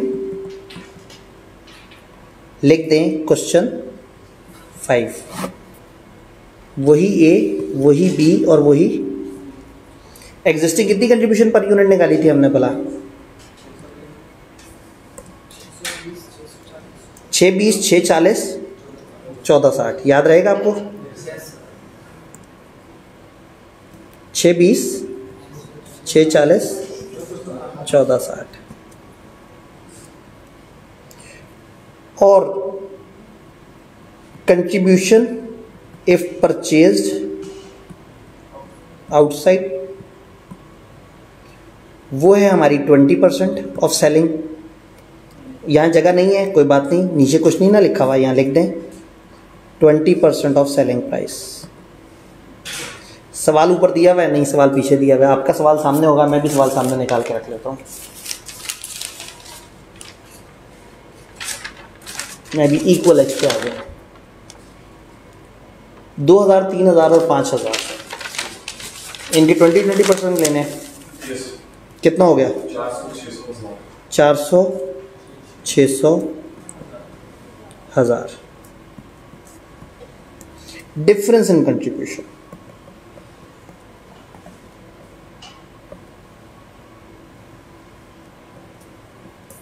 $220 40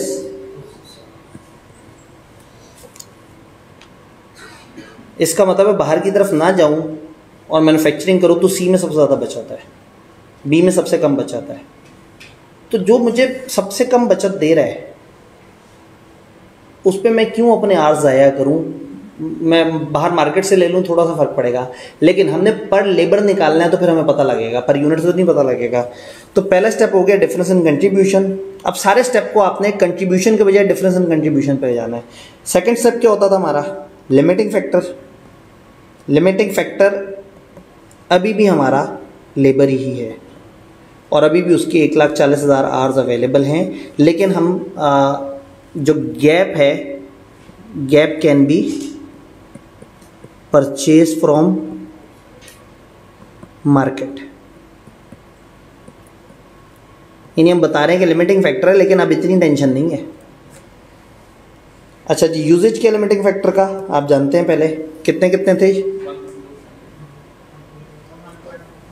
1.25 था, 1 था, चौथा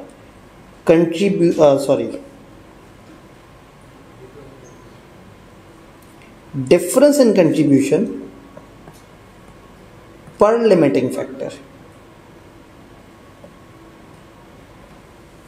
हाँ जी, 176 मुझे तो लग रहा है 40 और 1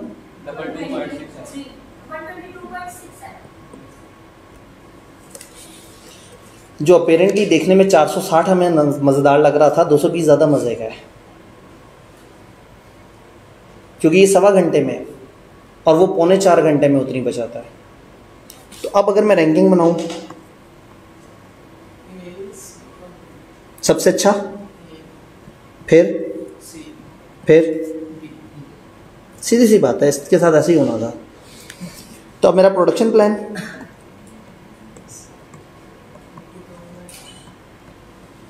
प्रोडक्शन प्लान में हम सबसे पहले लिख देते हैं मैक्सिमम डिमांड।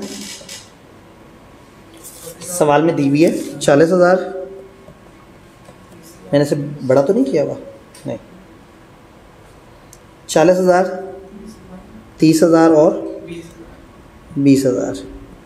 और अवेलेबल आवर्स बहुत ज़्यादा आगे ले गया। Available hours 1,00,000। सबसे पहले क्या बनाए? ए, प्रोडक्शन ऑफ ए। 40,000 यूनिट्स बनाए। 40,000 यूनिट बनाने में आवर्स कितने लगेंगे? ये 1.25 आवर्स लगते हैं ना एक यूनिट पे। कितने लगेंगे? 50,000 आवर्स। कितना बचा? 90,000। अब आ जाए प्रोडक्शन ऑफ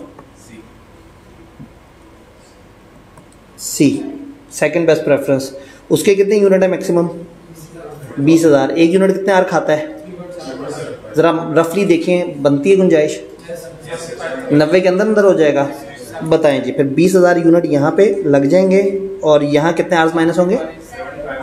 75,000। ऐसे ही है। तो कितना बचा? अब 15,000 आवर्स इस्तेमाल करके मुझे बनाना है, कितना बनेगा? क्योंकि बी पे 1 आवर लगता है, 15,000 बन जाएगा। तो फिर क्या होगा? परचेज फ्रॉम आउटसाइड, वो बस यही 15,000 है।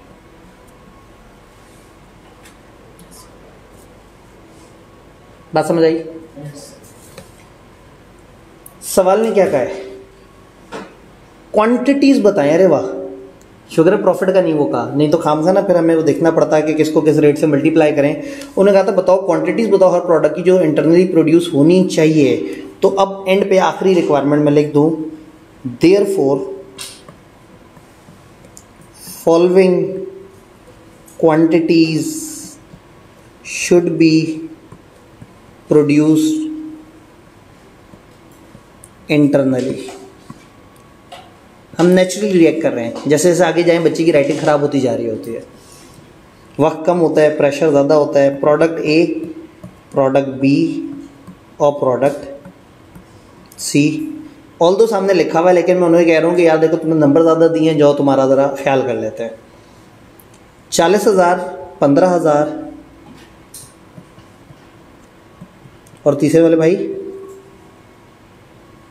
20,000। ये हम इंटरनली बनाएंगे। And would purchase 15,000 units of product B from outside. Although मेरी ऊपर की वर्किंग में सब क्लियर था, टाइम कम होता तो मैं ऐसा ना करता, लेकिन मार्जिन था तो मैंने नीचे उनको फाइनल रिक्वायरमेंट आपका कंक्लूजन दे दिया, ताकि वो और ज़्यादा हाईलाइट हो जाए कि हाँ भाई बच्चे ने तो एंड तक हमें बड़ा तसल्ली से सारी बात बता दी है। डन। एनालॉग घड़ी सामने ना होने की वजह से दामन वक्त में 15 मिनट बचे हैं, लेकिन हमारे पास अब 2 थ्योरियों के सवाल हैं।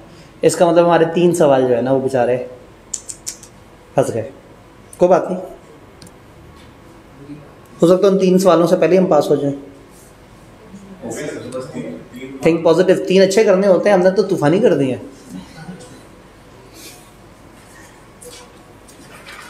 हमने 4 सवाल कर दिए, एक 17 नंबर का, एक 20 नंबर का, एक 10 नंबर का। 47 मार्क्स। 47 में से 42 तो हमारे आ जाने, 8 नंबर थ्योरियों से निकाल लेते हैं। चले खैर, ये छोटा सा क्यूट सा सवाल।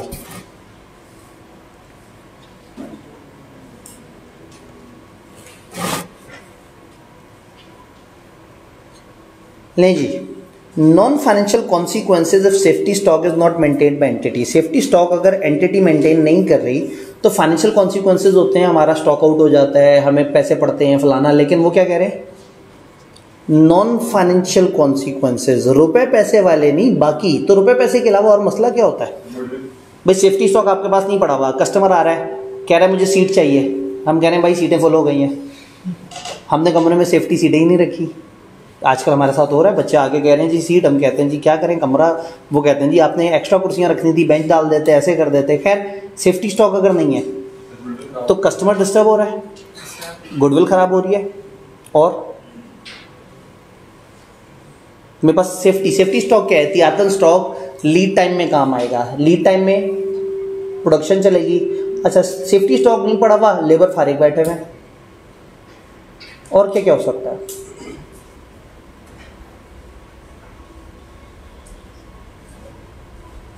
अब अगर तो 3-4 लाइनें जहन में आए तो 3-4 लाइनें लिख देनी है, और अगर जहन में 8-10 ख्यालात आ रहे हैं, या कुछ ख्यालात बहुत ज़्यादा आ रहे हैं और कुछ हल्के आ रहे हैं, तो फिर उनको हेडिंग्स बना देनी है सारे ख्यालात को, और जिस ख्याल के अंदर थोड़ा सा और लिखने का मूड है उसको नीचे लिख देना है। ये भाई ने कहा जी गुडविल ख़राब हो जाएगी, सितारे लगा दिए। हमने कहा जी लॉस ऑफ गुडविल। हम कहते हैं जी हमारी रेप्यूट ख़राब हो जाएगी मार्केट में, ये इंक तो ज़्यादा चलती नहीं है। रेप्यूट एट स्टेक, मैं ज़रा पेन चेंज कर लो। रेप्यूट एट स्टेक है हमारी, और क्यों गुडविल ख़राब हो रही है? Customer not happy, customer return, customer not happy. ये लॉस ऑफ गुडविल के अंदर हमने कर दिया। हमने कहा चलो बस बहुत बहुत बातें कर दी, इसमें और क्या हेडिंग हो? वेस्टेज ऑफ टाइम और idle hours, labour sitting idol,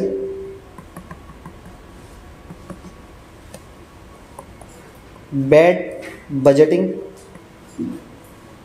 हमने बजटिंग गलत की, हमारा डिपार्टमेंट को समझ ही नहीं आई। और जी अगेन ये कॉन्सिक्वेंस हुआ है ना कि हमारे सामने ये रिजल्ट आ गया कि हमारी बजटिंग ख़राब है, तो इम्प्रूवमेंट ये होगी कि हम अगली दफ़ा बजटिंग थोड़ी बेहतर करें। तो ये यूँ समझें कि बजटिंग डिपार्टमेंट जो है उसकी वो उसके खिलाफ कार्रवाई। और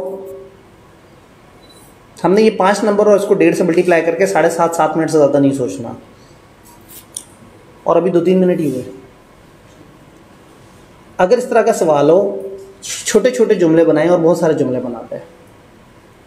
अगर आपके जहन में कोई बहुत ज़्यादा अच्छे खूबसूरत पॉइंट नहीं आ रहे, और अगर 2-3 खूबसूरत पॉइंट आ रहे हैं तो 2-3 बड़ी हेडिंग दें और उनके नीचे काफ़ी सारा मसाला डाल दें। 5 नंबर आपने पूरे करने हैं, ठीक है। कस्टमर रिटर्न, कस्टमर जब जाएगा तो कस्टमर को तो चीज़ चाहिए थी, तो वो किधर चला जाएगा?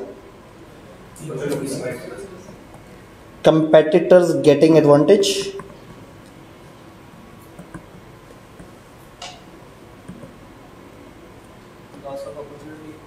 अपॉर्चुनिटी कॉस्ट, आप प्रॉफिट अर्न कर सकते थे, we could have earn contribution, हाँ फाइनेंशियल, बड़ी अच्छी बात की, ये फाइनेंशियल बन जाएगा। फाइनेंशियल तो हमने बातें करनी नहीं है। कंपेटिटिव एडवांटेज ले जाएगा। रिप्यूट खराब, हमने गुडविल के नाम से जब एक लिख दिया था तो उसके अंदर हमने सारे कचरे इकट्ठे कर दिए। और कोई 1-2 पॉइंट्स, और 10 नंबर का सवाल है, हमने कहा चलो ये मोटा पॉइंट है ऊपर वाला, नीचे कोई अगर कम लिखने ना, अच्छा हाँ 5 नंबर कम लिखने तो सुथरे लिखने, ज़्यादा लिखने तो बस लाइंस पूरी करनी है। ये टोटल हम पे डिपेंड करता है। सेफ्टी स्टॉक नहीं पड़ा हुआ, कस्टमर आया हुआ है, तंग हो रहा है, हम उसको चीज़ नहीं बना के दे रहे, सारा कुछ है, तो ये हम लोगों ने काफ़ी सारी बातें कर ली, हमें समझ आ गया। इससे ज़्यादा सोचेंगे तो टाइम ज़्यादा लगेगा, मार्क्स ध्यान में नहीं आएंगे। पेपर के एंड तक कुछ याद आ गया तो कर लेंगे, और पेपर के एंड होने का टाइम करीब है।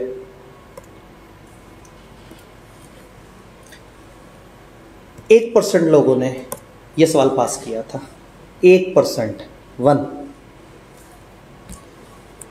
देखते हैं इसमें ऐसी क्या खास बात थी। इसमें कोई खास बात नहीं थी, लोगों को आदत ही नहीं है लॉजिकली चीज़ों को देखने की। अब हमारे पास 10 मिनट का टाइम है, 10 मिनट बाद हम अपना कलम तोड़ देंगे।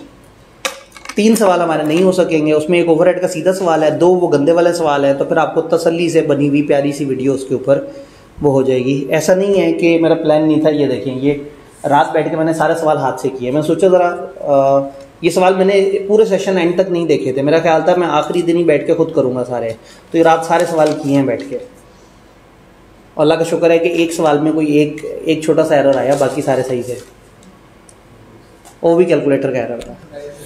खैर अगेन टीचर तो और होता है ना, वो तो जज्बाती आदमी होता है। तो कहने का मतलब है कि वो सवाल कराने का मूड था, लेकिन चूँकि हम साथ साथ समझ भी रहे हैं तो इसलिए हम उस पर टाइम स्पेंड कर रहे हैं। तो 3 सवाल हमारे पेंडिंग हुए आउट ऑफ 9, तो अल्लाह का शुक्र है, एक अच्छी अचीवमेंट है।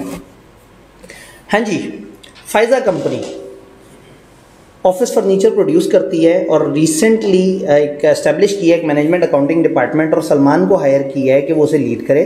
सलमान ने एवेल्यूएट की है परफॉर्मेंस प्रोडक्शन डिपार्टमेंट की, लास्ट क्वार्टर की, पूरे क्वार्टर की परफॉर्मेंस एवेल्यूएट की है, और उसने प्रेजेंटेशन दी है बोर्ड को। कुछ इन्फॉर्मेशन उसकी प्रेजेंटेशन से हम आपकी उसके लिए नोटिस के लिए एक्सप्लेन कर रहे हैं। Purchase of direct material 22 million का है, डायरेक्ट लेबर की कॉस्ट 5 मिलियन है, मटेरियल प्राइस वेरिएंस है 2600 favourable, material yield variance unfavourable है 360, मिक्स वेरिएंस है 60 का फेवरेबल, लेबर रेट वेरिएंस 350 का फेवरेबल, 3.5 लाख बनता है। ओपनिंग और क्लोजिंग इन्वेंट्री आपके पास पड़ी हुई है 14,000 की। ये टोटल डाटा है। Due to overall favourable variance, Salman ने प्रेस किया है performance of production department. Salman ने कहा हमारे प्रोडक्शन डिपार्टमेंट ने तो आतंक मचा दिया, हर चीज़ ही फेवरेबल, मिक्स भी फेवरेबल, यील्ड भी फेवरेबल, वो प्राइस भी फेवरेबल, रेट भी फेवरेबल, हर चीज़ ही फेवरेबल। वेरिएंस एनालिसिस का हर किसी मतलब नहीं होता कि आप अनफेवरेबल चीज़ों के ऊपर झगड़ा करें। आपने कहा एक चीज़ 10 रुपए की मिलेगी और असल में 5 रुपए की मिल गई तो 50% फेवरेबल हो जाएगा, लेकिन ये तो आपके डिपार्टमेंट की फजूल बात थी कि उसे पता ही नहीं था कि ये 5 में मिलेगी। वो भाई साहब 10 की प्लान बना के बैठे हुए थे, उनकी तो प्लानिंग ही गलत थी। तो हमेशा फेवरेबल वेरिएंस का मतलब भी अच्छी बात नहीं होता। चले, उसने कहा सब कुछ फेवरेबल था, उसने प्रेस किया प्रोडक्शन डिपार्टमेंट को, लेकिन सीएफओ जो है ना वो ज़रा सही जगह से क्लास में पढ़ के बैठा हुआ होगा। एक ही बंदा CFO तक पहुंचता है ना, तो ये 1% लोगों में होगा। Is of the view that matter need more analysis to determine the real reason for variance. उसने कहा नहीं, ज़्यादा जायजा लेना होगा कि रियल रीजन क्या है before making a final conclusion with regard to performance of the production department. Discuss करें पॉसिबल रीजन जिसकी वजह से CFO मुतमईन नज़र नहीं आ रहा और वो कहता है कि मज़ीद तवज्जो की जाए। ये सवाल पता है क्या है? बताएं वेरिएंस क्यों आते हैं, ये सवाल है।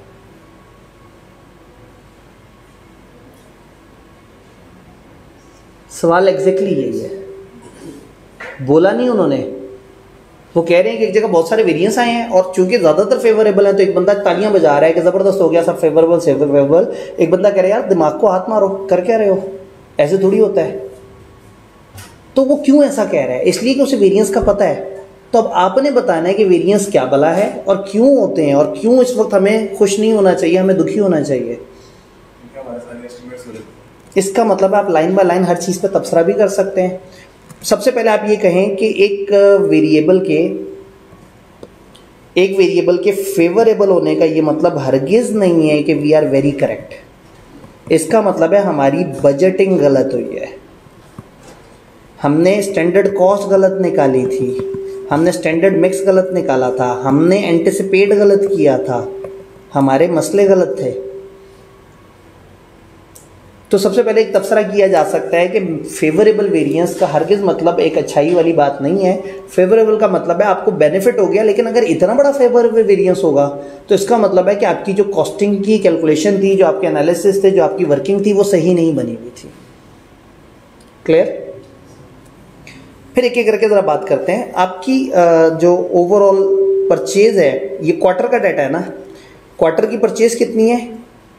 22 मिलियन की। और ओपनिंग क्लोजिंग इन्वेंट्री में कितना पड़ा हुआ है? इतना सेफ्टी स्टॉक। आपके पूरे 3 क्वार्टर की टोटल जो परचेज है वो 22 मिलियन की है और आप स्टॉक में 14 मिलियन रख के बैठे हुए हैं। ओवर स्टॉक नहीं कर रहे हम। स्टॉक में आपके पास 5, 10, 8, 10 दिन का मार्जिन हो, 10 दिन का, 15 दिन लीड टाइम का मार्जिन पड़ा हुआ हो। आपने तो जनाब यूँ समझे 2 महीने का माल रखा हुआ है अपने पास। तो यहाँ हम एक बात करते हैं कि भाई हम ओवर स्टॉक कर की तरफ जा रहे हैं। ओवर स्टॉक का मतलब है हम हाई होल्डिंग कॉस्ट की तरफ जा रहे हैं। हम स्टॉक आउट कॉस्ट तो बचा लेंगे अपनी, लेकिन हम हाई होल्डिंग कॉस्ट की तरफ जा रहे हैं और उसकी नीड नहीं है। हम अप्रोक्सीमेटली 2 महीने का डाटा अपने पास संभाल के रख रहे हैं। ये तो मुनासिब बात नहीं है। अच्छा जी, डायरेक्ट लेबर की कॉस्ट क्या है? 5000। और जो लेबर का रेट वेरिएंस है, ये सॉरी हाँ, लेबर का रेट वेरिएंस वो कितना है? 350। 5 मिलियन में से 3.5 लाख परसेंटेज लें।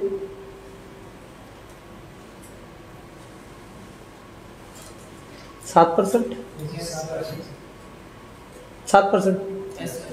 7% वेरिएंस आया। इसका मतलब है कि आप रेट सेट करने में 7% आउट हो गए। लेबर के रेट में इतनी इस तरह की वेरिएशन आनी नहीं चाहिए थी। आपका जो रेट सेटिंग का डिपार्टमेंट है वो सही से काम नहीं कर रहा। मटेरियल की प्राइस में कितना वेरिएंस आ गया? 2.6, विच इज़ 10% से भी ऊपर।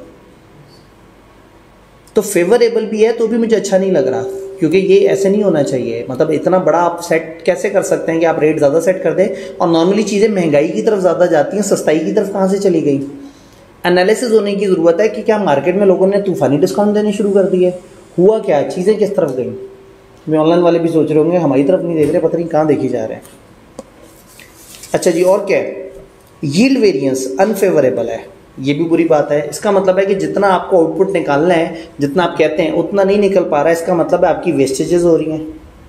यहाँ पे फिर वेस्टेजेस की बात करते हैं। यहाँ वेस्टेजेस को देखेंगे, यहाँ प्राइस की जो एस्टिमेशन है उसके ऊपर बहस करेंगे। मिक्स फेवरेबल है, लेकिन ये मतलब आपको फ़ायदा तो हो गया, लेकिन इसका मतलब है कि आपकी जो मिक्स है वो रॉन्ग है। आपने सोचा था इस प्रोडक्ट के साथ ये प्रोडक्ट इतनी मिक्स होगी, जबकि उतनी मिक्स नहीं हुई, उससे ज़्यादा मिक्स हुई है या उससे कम मिक्स हुई है। तो शायद कुछ चीज़ों की प्राइस ज़्यादा और कुछ की कम होने की वजह से आपको फेवरेबल मिल गया हो, लेकिन ये एक अच्छी बात नहीं है कि आपकी मिक्सिंग आउट हो जाए। तो लेबर के रेट पे तबसरा करते हैं, क्लोजिंग इन्वेंट्री पे तबसरा करते हैं, परचेज ऑफ डायरेक्ट मटेरियल की बात करते हैं। इन सारे वेरिएंसेस पे एक एक करके डिस्कस करते हैं कि इसके फेवरेबल होने का क्या मतलब है और उसके अनफेवरेबल होने का क्या मतलब है। तो सवाल वॉज बेसिकली कि हमें क्यों खामोश नहीं रहना, हमें CFO की तरह परेशान क्यों होना है। तो आप एक एक आइटम पकड़ के उस पर तबसरा करें। 8 नंबर है, मैं कहता हूँ 1.5 वाले फार्मूले से भी 12 मिनट हमारे पास हैं। इस सवाल को इग्नोर करना नहीं बनता। ये 8 में से 4-5 नंबर दे सकता था। और IQ भी कहता है कि 1% लोगों ने 3.5 से ऊपर नंबर लिए। 4 वाला तो पास है, उन्होंने कहा पासिंग मार्क्स 1% लोगों ने लिया। तो ये बेसिकली हमारी ये फाइनल कैलकुलेशन बनी। और वही बात है कि हम कहते हैं कि जैसी 45 पे सुई आई हमने कलम तोड़ देना, लेकिन 45 की सुई आने तक मार्जिन है।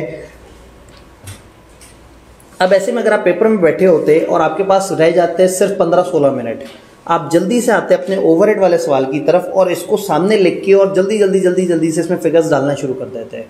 और कुछ नहीं तो इसकी यहाँ एक इक्वेशन बनानी है जो सर्विस डिपार्टमेंट की एलोकेशन की है, वो इक्वेशन बना के रख लेते हैं। चीज़ें डालते, कुछ चीज़ें डली होती हैं, कुछ नहीं डली होती हैं। आप एक काम करते, आप कर देते 5, 5, 5, 10, 12, 15 फलाना करके टोटल करते, उस टोटल के आगे आगे वाली हरकतें शुरू कर देते। आपके नंबर 3 वर्किंग्स के कटते, लेकिन आगे तक आपका सवाल सही होता जा रहा होता।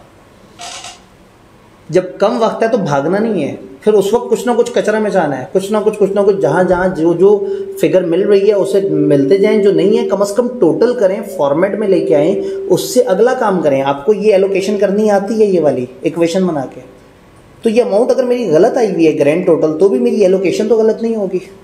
मेरी वर्किंग के नंबर तो मुझे मिल जाएंगे, प्रोडक्ट को चार्ज करने के नंबर तो मिल जाएंगे, प्रॉफिट निकालने के नंबर तो मिल जाएंगे। तो ये बड़ा अच्छा सवाल है, लेकिन वही बात है कि दामन वक्त में उतनी गुंजाइश नहीं थी।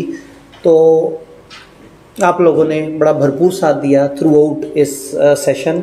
हम लोगों ने 9 में से 6 सवाल तो बहरहाल कर लिए।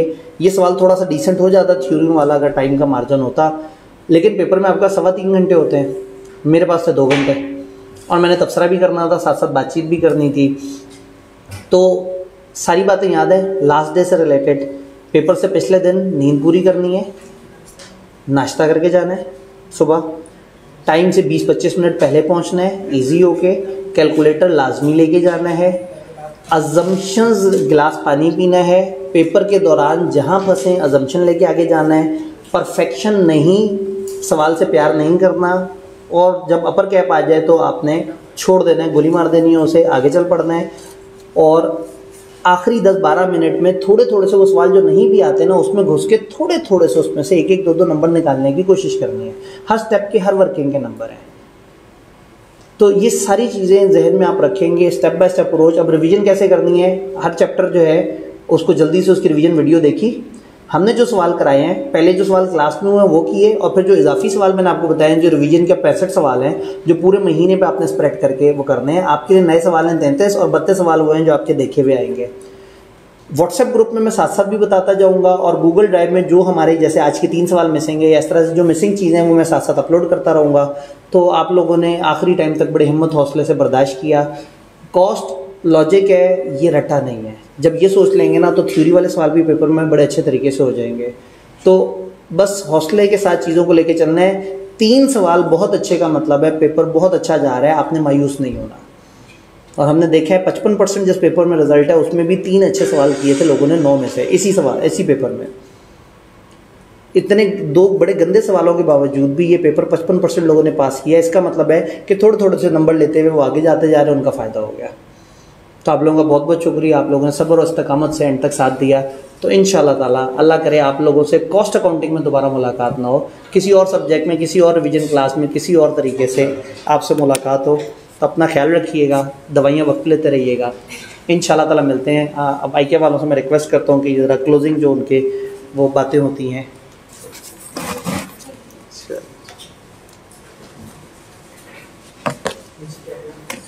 और ये घड़ी, आजकल भाई घड़ी का बड़ा मसला बन जाता है।